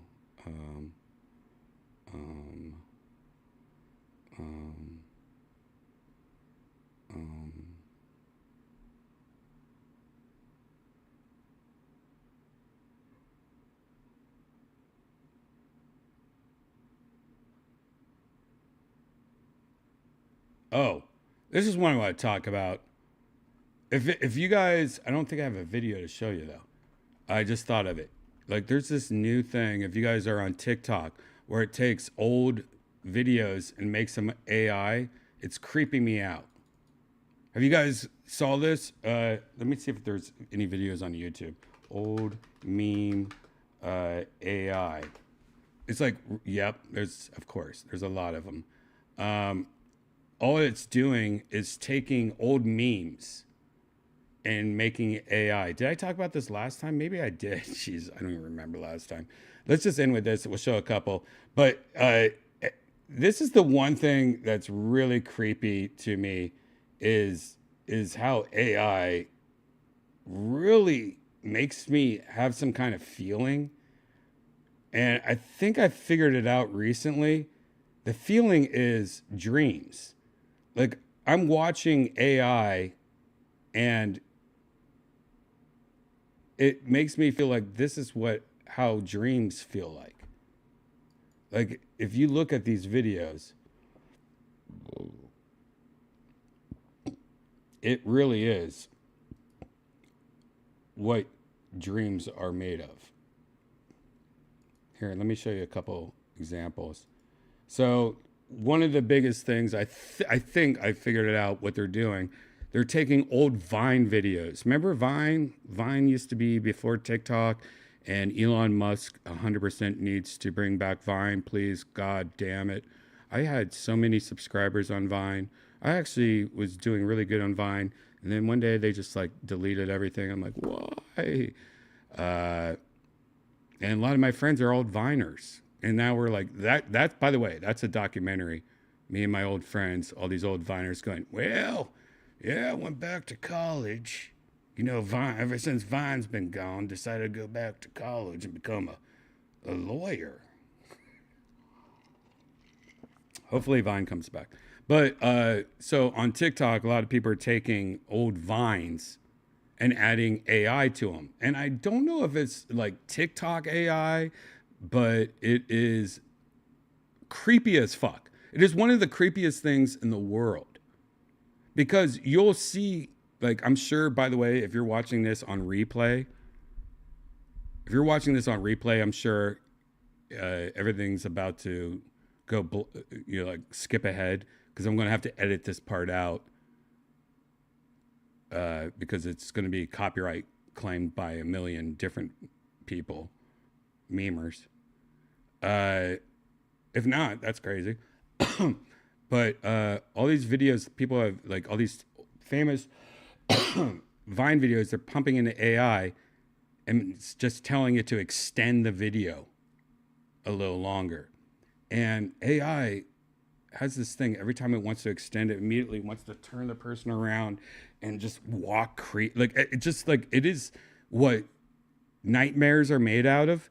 And when I say nightmares, this is what you dream. This is what I think I dream it. Like this is how, like if you were to put video to my dreams, this is what the whole time I'm dreaming, which is like no wonder I get bad sleep because I'm dreaming like this. All right, here's just a couple of them.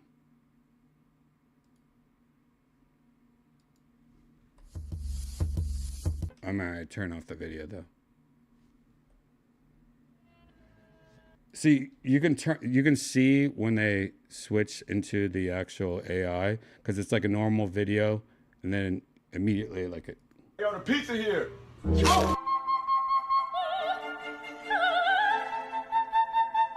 Correct. Okay. All right. So, again, so what brings you out here today? See, that's where it switches. Oh, I was actually coming out Yeah, here. when you see action in the video, that's where it switches from like a Vine or a video into like AI. Here to pick up a cupcake. It's Wednesday, my dudes. Right there, it switched. Oh shit! A rat! Right there, it switched.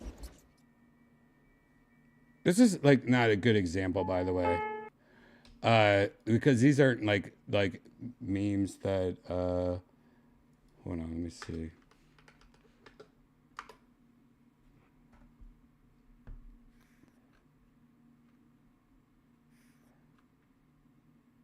Here it is. So they call them time travelers, I guess, is what the thing is. Like, here we go. This explains it.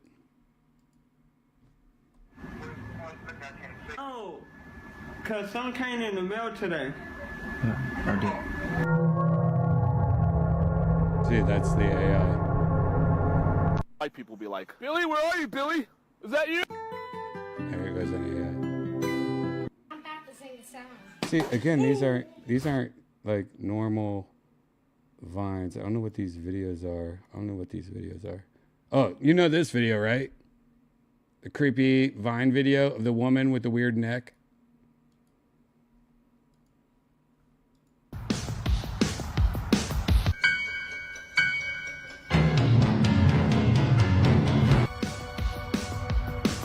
LeBron James.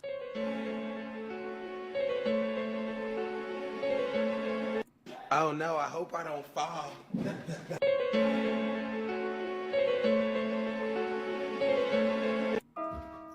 Oh shit! A rat! Nah. Again, these aren't the ones that I'm seeing all the time. I'm seeing like the old one, like Charlie bit. All right, let me do that. Charlie bit me. AI. Oh my God, it's not on here. Oh, you know why? Charlie bit me is so copyright strikey that you can't even have anything that has Charlie. See, that's the problem. All right, go on TikTok, guys. If you haven't seen it, just type in AI meme on TikTok next time you're on. Wait, can I do TikTok on? I can just do TikTok on here, right? Oh no, this is a good idea. God, I'm not logged in. It seems like it's impossible for me to log in. I'm just not it's okay to look at TikTok when you're laying in bed, but when you're like,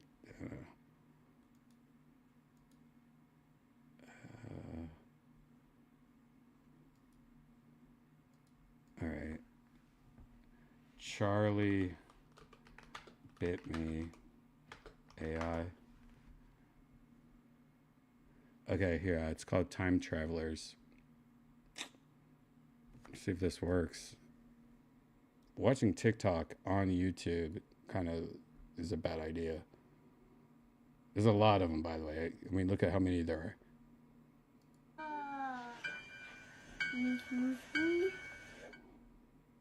You guys know it. That's not real.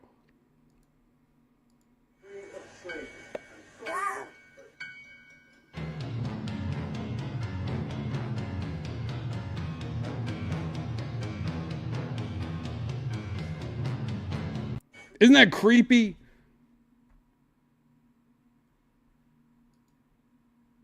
There's tons of them.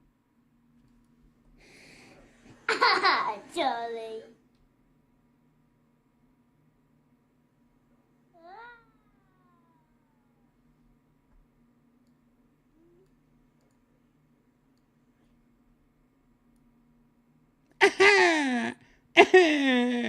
Oh, oh, Charlie. Charlie. Ow. Charlie, that really... Wait, this is just the regular video. Okay, now this is not fun for me.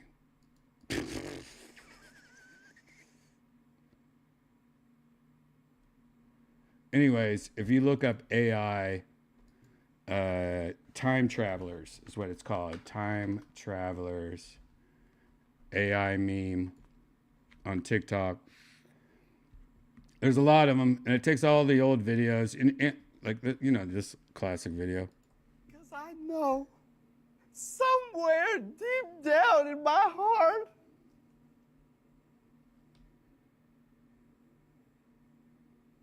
I love you.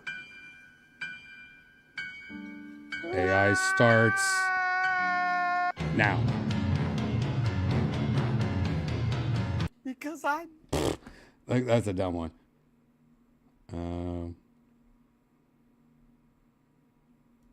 Back here live at the Waterfront Village with my friend the zombie Jonathan. You're back here. That's not a real one either, I don't think. There's some fake ones.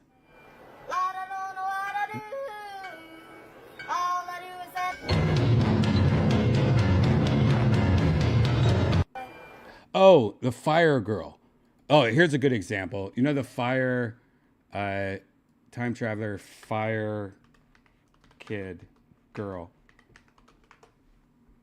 This one's weird as fuck. Wait, where is it? Firehouse fire girl. Why is that not coming up? It's like one of the best ones. House fire. Or I might take out time traveler. What? No, take out time traveler. I said take out time traveler.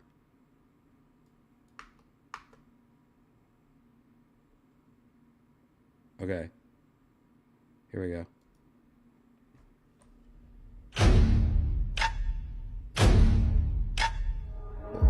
Oh, wait. That's not it.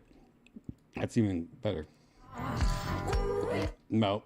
It's not it either. Oh, my God. Did it get copyright striked off TikTok? What's behind Mehmet's through Photoshop AI? Nope. Wow, TikTok sucks. All right, let me try one last thing. I'm gonna go back to YouTube, type in house fire girl AI. Huh. What? You could have the rest of my sandwich.